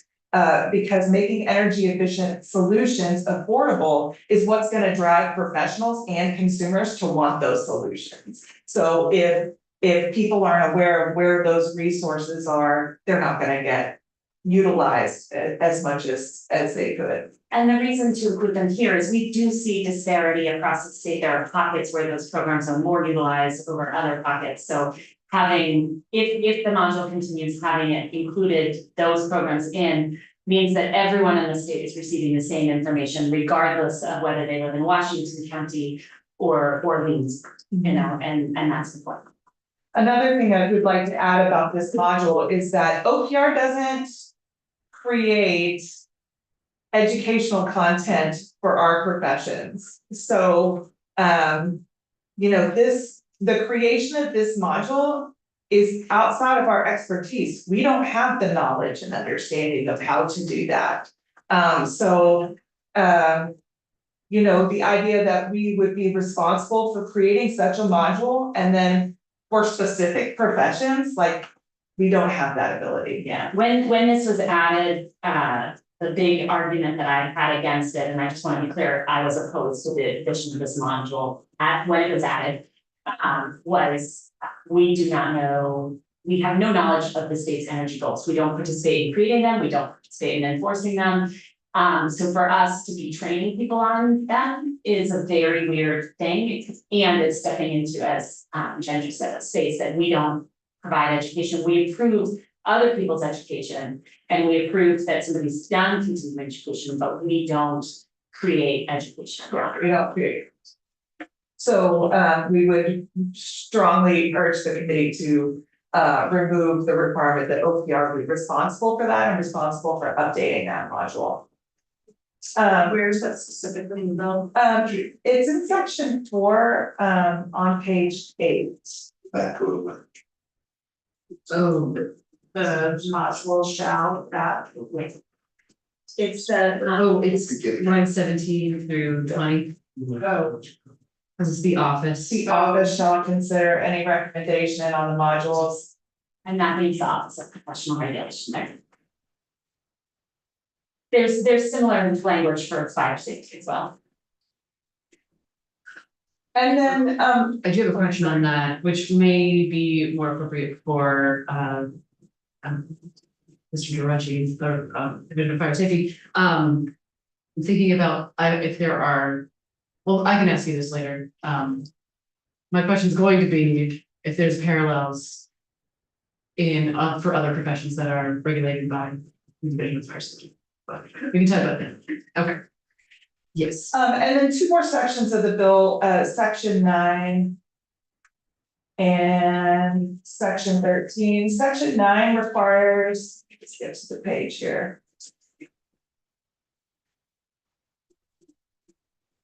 Page 13. Oh, I got it on page 14. 14, yeah. Okay, you're sticking, sorry. Page 14, the Energy Professionals Regulation Report. We had suggested changes to that original language, or the language in the original part of the bill, and those were incorporated. So I just want to say we're fine with that section of the bill that requires us to do a report about whether energy HERS raters and energy professionals should be regulated professions at OPR. And we asked that the due date for that be no sooner than November of 2028. So that was incorporated and we're happy to do that. And this is essentially us doing a sunrise on that profession. Yep. And then the last section that we want to comment on is section 13, which is on page 18, contingency funding. And it has a duty to implement. The duty to implement the task force is contingent upon an appropriation of funds. The funds that are appropriated in this bill right now it's got a $5,500 appropriation for OPR to be able to pay task force members who aren't otherwise compensated in the course of their employment for participating. So that's that's fine, and we're happy that the contingency funding is there. It's a 3-year task force, so there's no expression that contingency will remain in future years. Number one. Number two, again, we're asking for an appropriation to be able to do this task force and to implement it. And so if the committee does see fit to include such language in the bill, we'd also want a contingency of funding with respect to those funds. Do you mean for the future years? For the fiscal year, for the current fiscal year, for added funds that we're asking y'all to include. Right. So for total, we're asking for $55,000 Per year. per year, 55,000. 55,000. Right now it's 5,500. Okay. And we want an additional 50 each year. To support the work. And we may need to hire a contractor, we just don't know. Okay. Okay. And that is it. So thank you and happy to answer any questions. So Yes, go ahead. just, I'm getting pointer because the incorporation could be a dollar for trigger. Yes, that's right. So we need to have an appropriation of funds in fiscal year 2007 office in the bill fund for the office of effective regulation sufficient to Yes. yeah, affect the business. We just, this profession, I just can't underline enough, like, that we feel very responsible for this profession, we have advocated for this profession. There are big goals that folks in this building have had, we've worked very collaboratively with those partners here. It's not meeting its needs, and we don't want to promise to deliver a task force and then not have the resources to be able to give it appropriate attention or to be able to move the conversation forward. Right now, the conversation has been moving, but it hasn't been moving forward quickly enough to solve the problems that we're seeing.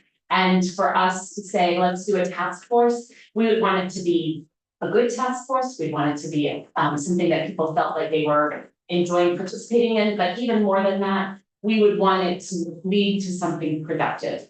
And without more resources and with the current work that we are being asked to do and that we're asking the legislature to give us to do, we're worried that this task force without funding cannot be the priority of the office. And so I just really have to say, like, 40 people, 3 lawyers, 53 programs, like we have probably we do the most rulemaking of any state agency. We filed 10 admin rules this year. Like we're productive, we're churning, but there's a limit to what can be asked of us, and we are at yes. And we wanna make this program better. Yes. So, Right. public Thank you. protection, yeah, I mean, it's really necessary to improve it for public protection and we're dedicated to that. So we're happy to have your help in doing that. So after just. Yes. What would you do with the 50,000, because it's not enough for a position. It's not So enough what's it, so what's representation. it actually do for you? I think we may try and hire a contractor to help us with at least coordination of meetings and agendas and minutes and doing, you know, some of the admin work / some of the legal work. We just don't know yet what that would look like. Okay. Thank you. Okay, thank you so much. You're gonna submit specific language suggestions? On the energy module, we will submit, and on the contingency funding, just for clarity, we'll do that. That'd be great. Thank you. Okay, all right, we're gonna move down to Mr. Roche. Well. Did I say your name correctly this time? DeRoche? Well, yes, Okay. perfect. Okay, very good. For the record, I'm Michael Grosh, I'm the executive director for the Division of Fire Safety. Thank you for having me here, and I thought what I'd do is just a real quick division overview to start with, try to set the cadence on how I'm gonna move through this, because there's a lot here, and we've been involved in a lot of discussions over the past 3 or 4 years regarding energy efficiency. Our division is responsible for all the construction permitting across the state. We do about $700 million worth of construction evaluation review. Issue 3,000 permits approximately. I have 4 district offices. One in Springfield, one in Rutland, one in Williston, and one here in the Water area at the Vermont State Police headquarters. We are responsible for all the code enforcement activity. We enforce the rental housing health and safety code. We have the fire service training for all career and volunteer firefighters. We have the urban search and rescue team. We have hazardous material response. We have the fire investigation unit. And under the umbrella of this stuff, we also have the electrical licensing board, the plumbing licensing board, the elevator safety board, and the handicap accessibility board. So that's a kind of a quick overview of what we're doing. In our wheelhouse right now, we have no authority over energy efficiency. And we do not regulate anything in single family owner occupied homes. So we're not in single family owner occupied homes. So for the past, I don't know, maybe Rep Campbell can better clarify it, but for at least the last 3 years, I've been pretty much opposing moving energy efficiency under our umbrella. So the big high level push is to get the Division of Fire Safety to enforce the energy efficiency codes and standards across the state. And because I have no expertise in this, no bandwidth, and I know what it takes to build a program, I have been opposing this. But one thing I've always been clear with this, I've been supporting energy efficiency awareness and training and education. And I have been advocating for building an energy efficiency program that starts out at the grassroots. And then you build the program up rather than stacking it with a bunch of regulatory laws and regulations down to an industry that can't fulfill those regulatory obligations. And so one of the problems and we have great contractors, so this is not anything negative about our contractors. But energy efficiency is something that needs to be taught to contractors, builders, and so forth. If we're going to improve the failure rate of energy efficiency within structures and buildings, I think, you've got to educate these folks. We certify gas technicians, and we're not out there watching people do gas piping. We have to rely on these national certifications and training. And so to me, the energy efficiency profession is no different than all these other programs that rely on national certifications. And I think to OPR's point, that's how a lot of theirs are probably operated too, right? They take a look at what national industry is setting for standards, and then they accept that as part of their credentialing. So I just wanted to give that quick overview that I have been opposing the Division of Fire Safety take on the salt energy efficiencies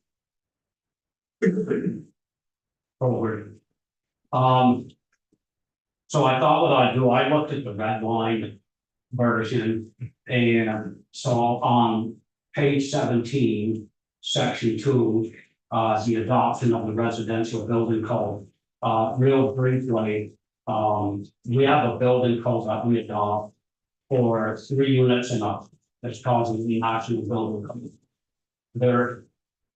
Sorry, so I think we're at page 30. Sorry. You said section 2? Yes. Yeah. Yeah. Sorry. That's okay, it is. Okay, got it. So, we do not have a building code for 1 and 2 family dwellings. There is a national or international residential building code referred to as the IRC. For 1 and 2 family dwellings. We currently do not adopt that standard. We have some provisions in our rules, our Vermont Fire and Building Safety Code. So we do regulate them. We just don't have a specific building code for those types. So there's a lot of advocacy work. And a lot of pressure coming from different sources that we should adopt this 1 and 2 family building code, and the nexus being that maybe this would improve energy efficiency, which is in, I think, the first couple paragraphs of this bill. It alludes to that the division has no statewide residential building code.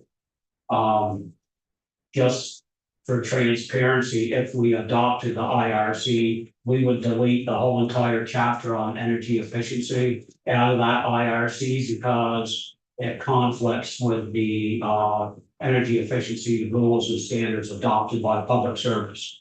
So I think where you would gain some benefits might be from a building science perspective, right?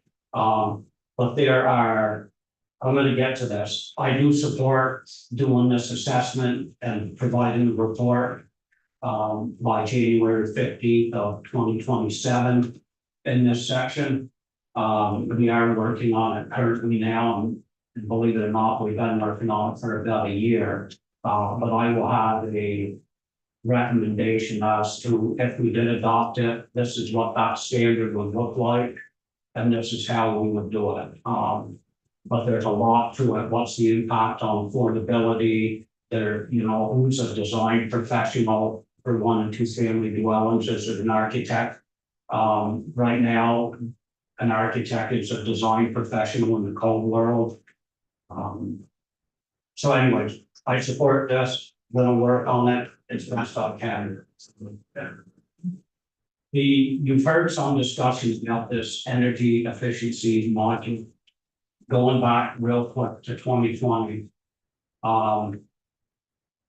The Division of Fire Safety was really put under the gun here to develop an energy efficiency module that pertained to our electricians, plumbers, gas and oil techs, and that's about 9,000 roughly trade people that we license and who are certified in those 4 professions.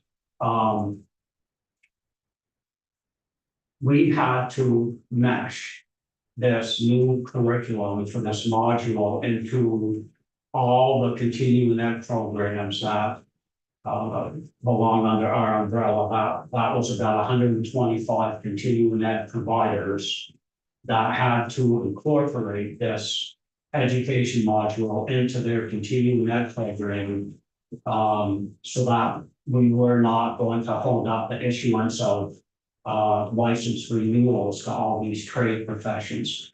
I have been and I think that module definitely needs to be redone. It doesn't serve any purpose. It is 20 minutes in length. And the reason it's 20 minutes in length is because we have to incorporate that into all our existing curriculum without changing the hours on our continuing ed for all these trade professions, because those are all done by rule.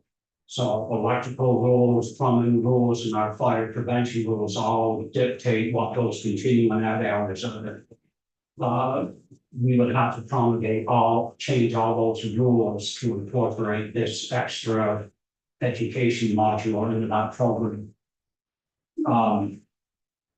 So the way the language is written right now is the energy module has to address the effects of energy, airflow, moisture management dynamics of the building as an integrated system, and include education on state and utility incentives relevant to the profession. I can't do this that detailed of, well, first of all, we don't have any expertise, just like OPR. So we're gonna have to rely on other agencies that have expertise on this energy efficiency and work in partnership. So that I can have a program that can be, again, meshed into all our existing curriculum and stuff. And so at the end of the day here, I'm just, I do have some proposed language, I'll send to you to make this language more broad. So that it refers people to more information on incentives and stuff like this, but at the end of the day, even on the health side, I asked whether this education module was even necessary. Okay, you're looking at gas techs, oil techs, plumbers and electricians who receive tons of education in this environment. From manufacturers, from seminars they go to, in their existing curriculum. So I just asked this committee to consider whether this education module is best served. Maybe it's Efficiency Vermont or some other entity that houses this education material, but connecting it to license, I'm just telling you, is a real challenge because we have universal licensing, we have military reciprocity agreements, I have state to state reciprocity agreements with other states on electrical and plumbing. And we also just joined, for example, the National Electrical Reciprocity Alliance, where states from across the country, if they meet criteria, they can obtain a license here. So on one end, I'm trying to give licenses out to qualified people as quickly as I can and bring qualified people into Vermont to do work. But then on the same time, I'm putting out this 20-minute education module that just doesn't serve its needs. But I want to be clear, I support energy efficiency education. I just don't know if that's the right platform to tie all this into all these professions and stuff. Is there a better way that we could get better education out there academically to our trade professions? That's all. To that point, with your interactions with other states and the reciprocity agreements, do you know how other states have incorporate energy efficiency training? Is that? I don't. You don't know that, okay, so I'm wondering if other states have it or as a requirement of licensure, or if it's a separate type of module, or it's voluntary or required but not part of licensure or something, I don't know. I really don't know. That's a good question, but Sandy may. But, so basically, the way this sits right now is, for the past 6 years, we've had the same module online. And all our renewals, which is several thousand, have taken the same exact module over and over again. It does not make sense the way this is set up right now. And to have people instructing stuff to people that have taken it twice already is not productive at all. And then again, what's your target audience? Like, what is your, like, our contractors and builders a relevant audience for energy efficiency training and education? I would think so. I just, as far as the task force goes, I participate on all this stuff, have been for a number of years, and I will say on the health side, that they'll include some things that we suggested, so, he did, remove the commission boiler inspectors out of the bill, which was, I thought was nice. Thank you for doing that. They have nothing to do with energy efficiency, so, you know, in good spirit, there's been a lot of communication back and forth, but, I have a number of questions here, but other folks have questions. Okay, so I'm gonna back up in your testimony. You mentioned that you thought it would make sense to have the energy efficiency program in whatever form, start as a grassroots effort. What do you mean by that? I think this is just my opinion, but with all the other trade professions that we regulate in-house, whether it's fire alarm installers, sprinkler installers, emergency generator installers, a wide range of folks. These folks are educated and trained. And then there's a national entity or some type of qualifying entity that will say, you're qualified to be doing this specific type of work. And then what you do is you rely on those particular credentials to allow these people to do this certain work, just like our electricians and plumbers and so forth. I'm not sure there's anything out there for energy efficiency that we have now, right? We don't have like a I don't know of any state entity that issues any kind of certification to an energy efficiency person that says, with this certification, you can do A, B, C, and D. And so when I say grassroots, you can put all the regulations you want, but if somebody doesn't know how to properly install a window or doesn't know how to properly insulate and seal around the window, you're still going to do, for example, a blower door test, and you're going to fail that test if you haven't done the work properly. So I think I'm still unclear on that, because you're saying that that the grassroots is relying on a national entity to do the certification, and it's just saying, okay, you're getting this, and then, but you're also not aware of any national entity that does this. No, there are national entities out there that do this. Okay. It's costly, and I think it's been discussed in our task force groups Okay. over the years, but it comes with a price tag.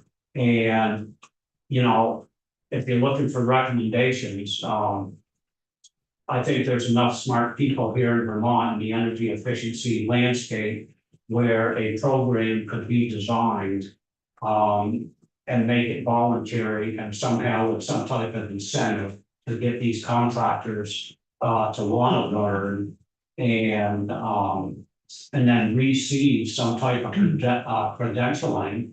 And it can be voluntary so that they know what they're doing. So when they go out and build a house, they know how to put a window in. And I'm not knocking what they're doing, but the energy efficiency landscape is complex. It is. That's why we're not energy efficiency experts by any means in fire safety. Our mission is to try to prevent fire fatalities and injuries. Well, but you also have oversight over the electrical licensing board, the plumbing licensing board, etc.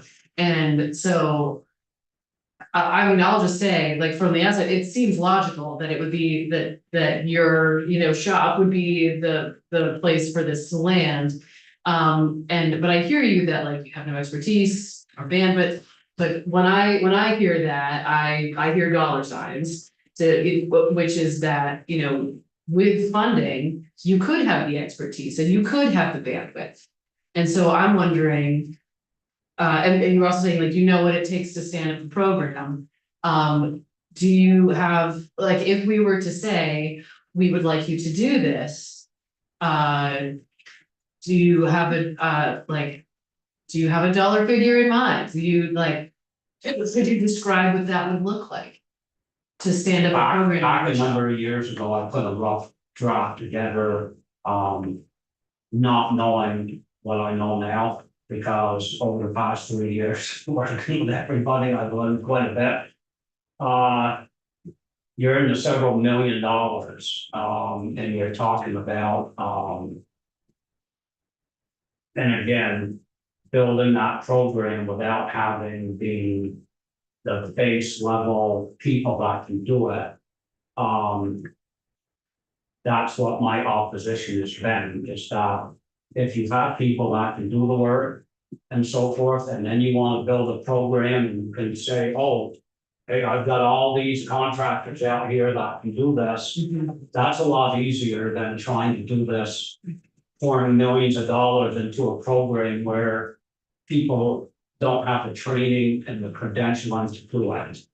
And so that's been my kind of my perspective, and to your point, it is very logical when they're sitting on the outside to say, Director DeRocher does a lot of stuff here. This makes logical sense to sit it over in fire safety. So logically, when you're looking at it from that perspective, I understand that, right? It's not a, I'm not gonna argue that point, but what I'm trying to get to is how you set that program up, under all the, affordable housing pressures and realities, that exist today too. Well, because I would also say too, it feels a little chicken and egg, you know, like we can't decide because you don't have the expertise, but you don't have the expertise, so because it's not signed, like there's.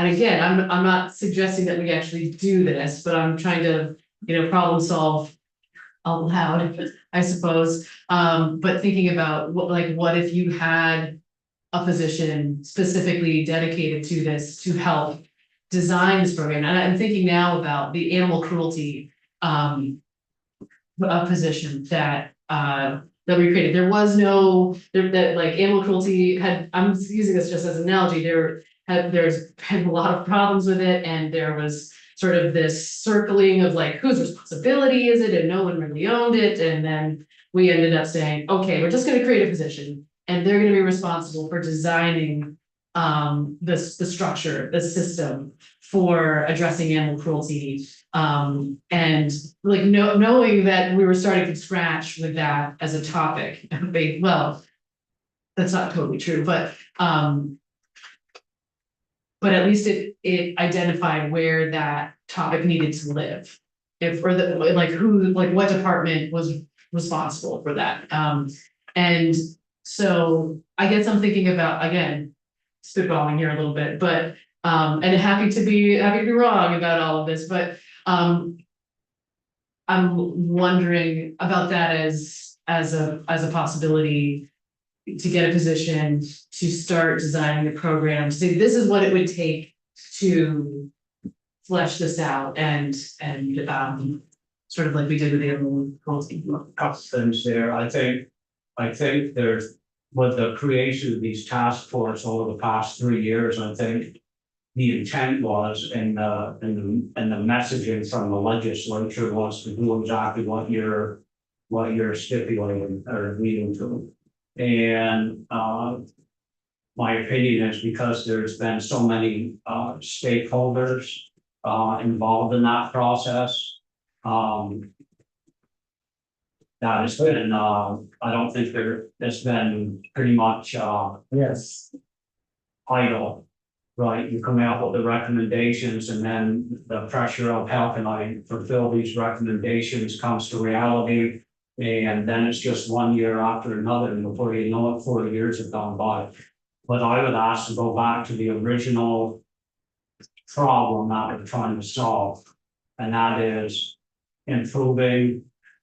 And again, I don't know any of the efficiencies. If we're going to improve the compliance failure rate from a performance measure, right, that a particular structure is failing this performance measure, why is that occurring? Why is that particular failure occurring? And it's occurring because we don't have folks that understand and are trained to build to these standards.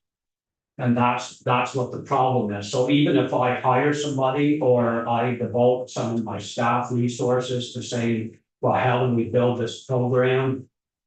The root problem is that, at least that's been presented to me, is compliance failure rates. In the commercial sector, you see higher compliance rates because there's design professionals that are more involved. And you don't see that as much on the residential side. And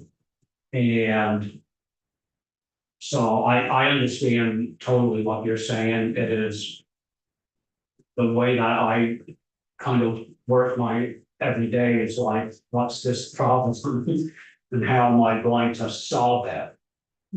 And this has been very complicated and. I think we have another question. Thank you. I mean, in addition to the sort of building compliance failure rate that you brought up, it also seems like the problem is a consumer problem when people are working with professionals who they're trusting with either remodeling their home or building a new home for them. They're not getting the quality of work that they are paying for. So it does become an affordability issue. I mean, we heard OPR talking about the fraud issue. So that's on one extreme is that there's active fraud happening. And on the other, you know, more in the middle, it's just some of the quality of the workmanship is not very good. And so people are having to pay for fixing problems that they shouldn't have to fix because they got shoddy workmanship to begin with. And if we're not meeting, you know, energy efficiency goals, and people are paying more for heating and cooling of their homes too. So it is both a safety issue, but also consumer protection, financial consumer protection issue. I hear you that it's complicated to fix, but it does, I think I was one of the people that was like, oh, it should be fire and building safety, you know, your division, and that it does make sense for you to have some oversight of the building safety part of it too, in addition to the fire safety part of it. I mean, we do have codes and standards that we do enforce on 1 and 2 family dwellings, electrical wiring. Yeah. Heating, all that stuff have to be done by certified people. We get stamp truss drawings from the lumber company for trusses and floor assemblies. So it is, it's not that we don't, and they get inspected. Our fire marshals and our inspectors go out and inspect the grand occupancy of these 1 and 2 family dwellings. So there is oversight on. That's good to hear. It's fraud is that's a whole, absolutely. Yeah. Yeah. We've got Yeah, I want to go by my ignorance, so your title was executive director. Which agency do you align with? Are you a quasi-government agency, or are you a nonprofit? No, work for the Department of Public Safety. Okay, Yeah, so you've got the authority to do this if you had the expertise. correct. Except for single family owner occupied homes. Okay. Any other questions at this point? I do actually have one other question, which is related to the education module. Because right now, let's see if I can find it here.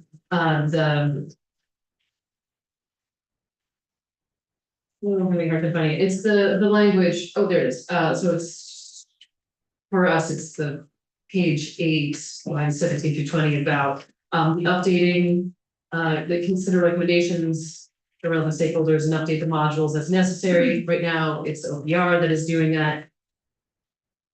One hypothesis is that it should be you all that's doing that. As far as Reviewing the modules and updating them. we can review it, we just don't have any expertise on this, on the material. Sounds like you need a position. I don't know what the energy efficiency incentives are, and I certainly don't know how we're gonna design airflow. Okay.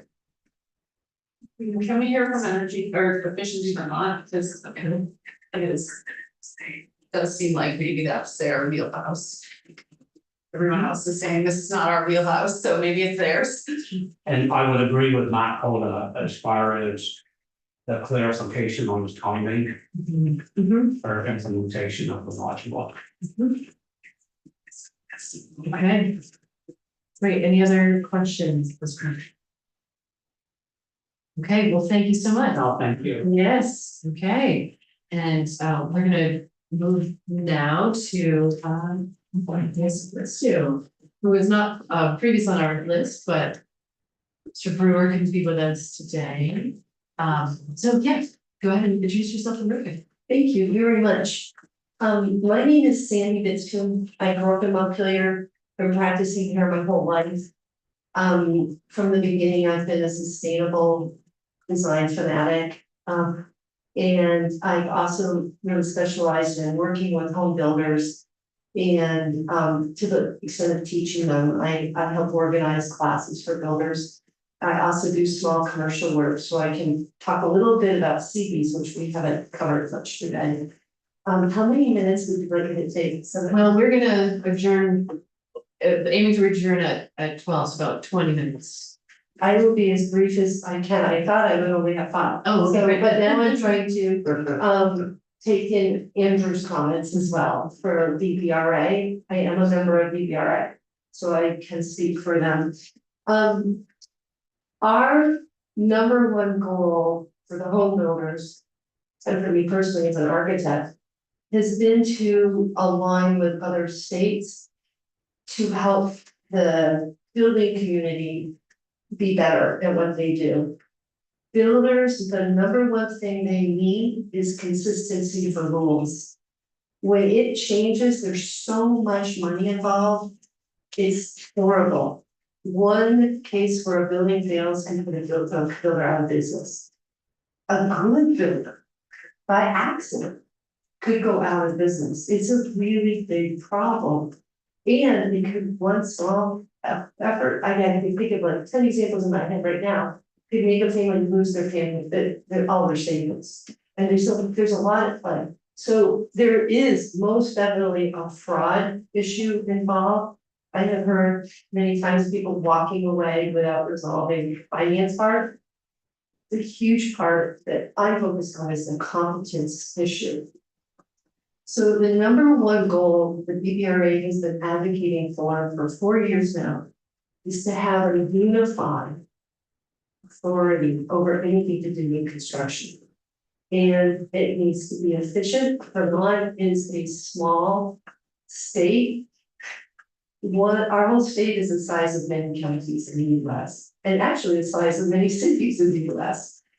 And a one-stop place. And by one stop, it is critical that one set of rule makers, people who come and look at sites during normal work, and then the enforcers if something happens, and the analysts if the building actually breaks down, that they all are under one guide. We would like it to be like the Rochers. And the reason is fire safety is amazing at their job. And because they're so amazing, they keep getting these extra responsibilities. If he's correct, they are over it. There's no doubt about it. But they have taken on building codes in general, back when I was very young, like in the 80s. They have taken on accessibility, and they didn't think they had capacity, but guess what? Within 5 years, every single marshal was trained, and they are actually the best person to ask if you can't figure out where the red line goes. They actually have a little page on their website. They have taken on rentals. That was a huge thing. Was it 2 years ago that they were not excited about that? But guess what? They have revolutionized how Vermont deals with rental, the life condition, safety conditions inside an apartment. They took on condos, so they, when we get resold, they have to have inspections. That took a lot. So I'm actually almost crying with joy to hear Senator Watson even bring up the idea of that, could there be someone who is inserted in this process? Because I think that Senator Representative Campbell, who's been working so hard on this issue for so long, everyone's circling around the issue of not wanting to overburden the best entity for this. How can we do this? So what AIA Vermont came up with and BBRA so speaking of the areas we have today, is a chart. I have sat on the working group maybe 2 years. And they also have representatives, and they came up with a plan, a 4-year plan about how the whole show could coalesce underneath fire safety. There are different routes. The easiest route is to deal with public buildings, because public safety already takes care of, if you have a B&B, like Airbnb, and you rent your house one day ever, they have jurisdiction in your house. If you have a duplex, they have jurisdiction. So we could focus on that and trickle down to get owner occupied. It would have an immediate benefit for the whole city. Fire safety is really good at training, and they have a cool process, which is not legal, ending up with lawsuits, where all their inspectors on job sites, they can actually help journeymen improve their work. So it helps prevent problems before they happen, and there's kind of a continuous improvement circle where people can learn, and they can actually over time improve the rules. I found a problem once. I submitted my rule requests for daycares, and lo and behold, in the last code update, it was in there. And that will help towns like Greensboro be able to build affordable daycares. It's amazing, and it doesn't need lawyers or lawsuits. Okay, so I would hope that if you do hear this bill another time, that VBRA could speak again and share their timeline, because there is a way this could be done. Today, I want to focus my comments on one provision that we are very nervous about. So in this kind of Vermont manageable way of going step by step to get to where we're going, you want to be careful not to set up new fiefdoms, new kingdoms, and new silos that prevent going in the right direction. And that number one problem is the municipal authority clause. I believe it's parts of it are in sections 10, 11, and 12. I can't tell you the pages.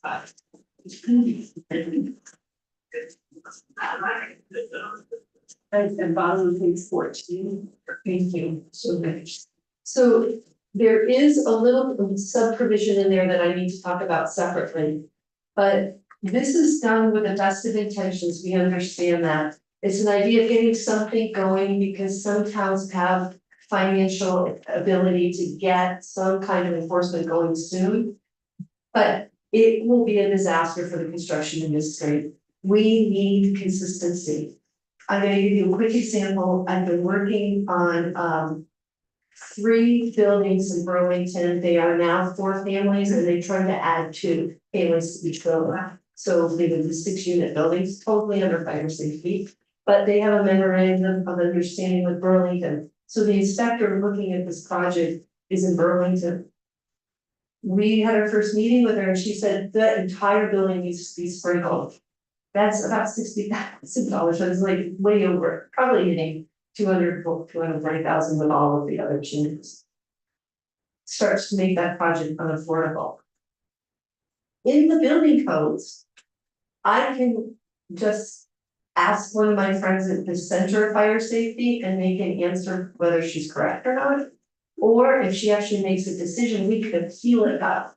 So this idea of having a state authority that equalizes across the state for consistency, where appeals can rise up, variances can rise up, but it lets the local people on the ground do the work. That's a great model for the energy codes as well.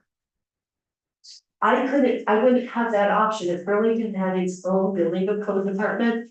I wouldn't have the option of asking up to fire safety. So it's a really critical thing.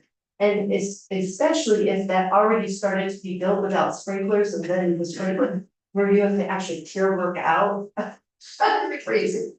Can I ask you a question about that? Of course, So, because my understanding of this was that the municipalities themselves would not be setting their own code, because there's just one state code. It is just about the municipalities enforcing that code, so the code would be the Yes. same Yeah, from municipality to municipality, but there is no enforcement mechanism. so, And so they're just saying, we would like to enforce this uniform code. well, the way this is written right now, they can adopt the code. We don't know if they can make insignificant changes to it. Okay. So there is the possibility, the way we think, the way it's written right now, that there could be code differences. For instance, there might be a difference of whether you have a HERS rater or not. You force HERS raters to and do a certificate for every single building. And then within the code, we now have regular and we have stretch code. And then actually right now we have 4, so we have 2020 and 2024. So within that myriad, the problem is, we give 2 very quick examples because it's such a critical thing that you ask. It's all about interpretation. And if you look at the building codes, chapter 1 is all about who gets to have jurisdiction to interpret. So what happens all the time is that interpretation varies wildly from district to district. I framed out a house in South Bend, Indiana, with normal fire stairway width. It got framed out before the inspector came, and they said, oh, no, in South Bend, you have to have 36 inches clear between the handrails. So the strict here is 3 inches wider. They were about to force us to tear out that whole floor system to move the stair out, and I appealed to the national, but the code people got a letter, got fixed. There's no, what you're proposing has no higher level of consistency to calm things down. Another example is I was working on a house in North Carolina where the local guy came and he told the mason to build a chimney a certain way. The chimney went up. 2 or 3 days later, the county man came by and made him tear out the fireplace below the throat to build the throat differently. That the cost went directly to the owner, and many owners would say, sorry, contractor, you have to pay for that. So you see times a million maybe. There's so many decisions in each building that we make. And then if you across the state, it's just overwhelming to us, and we get incredibly freaked out by this permission. I hope this makes sense. Consistency is everything. But we do need the safe harbor clause, and this is not a political reason. Up until November, there was no RV's software to certify. So things have been, we've had to certify using the 2020 code. And for commercial buildings, there's still no current software.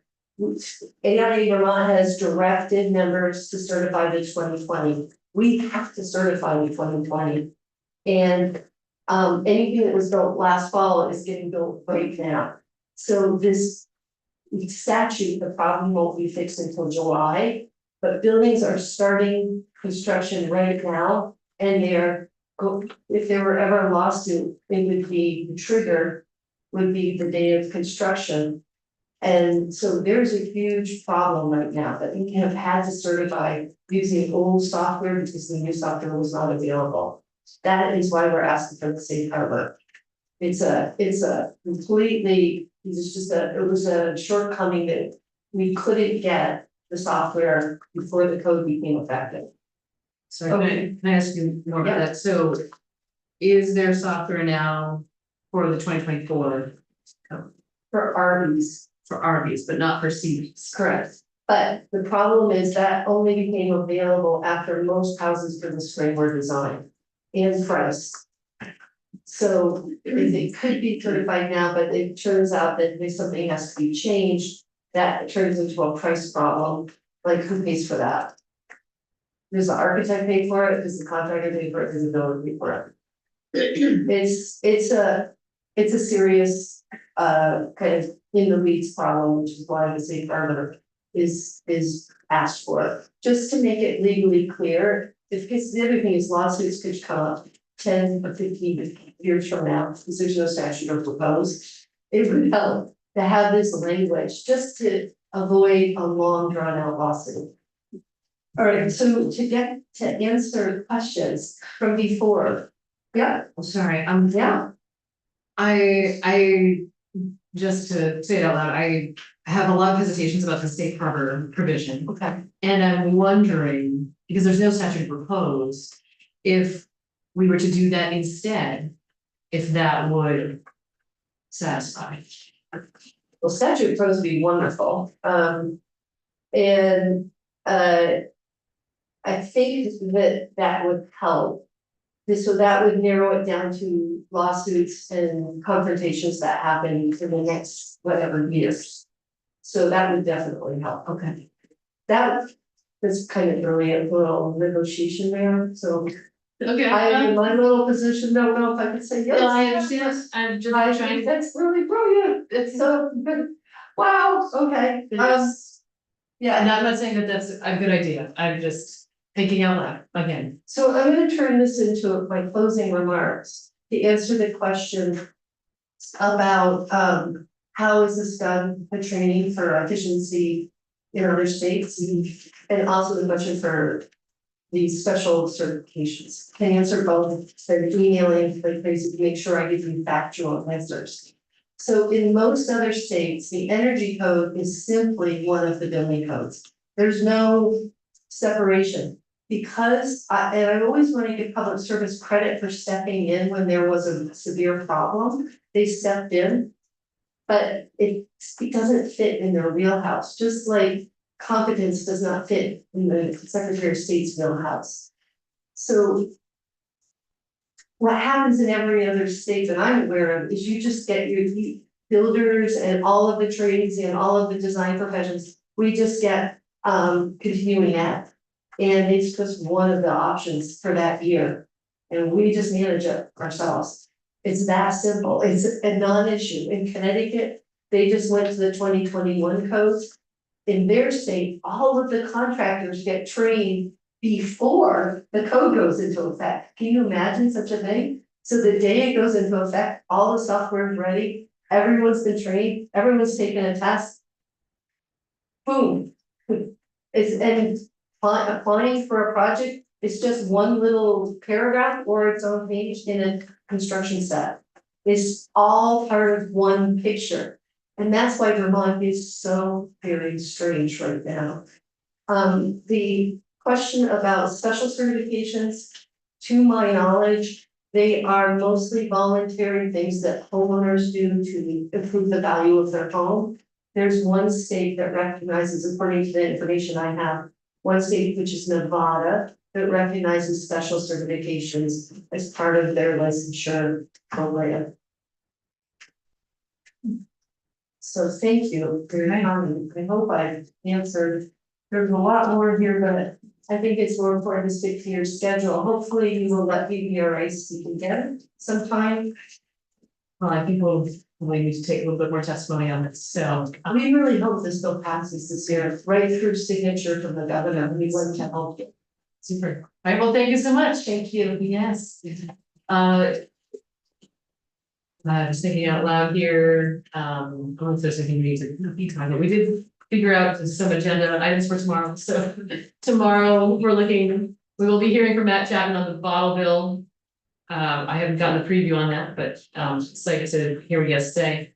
And then we'll take up a little bit more on 940. And we'll do an introduction on the Fish and Wildlife Miscellaneous Bill. So anyway, that's the preview for tomorrow. Yes. And with that, we are adjourned. Thank you.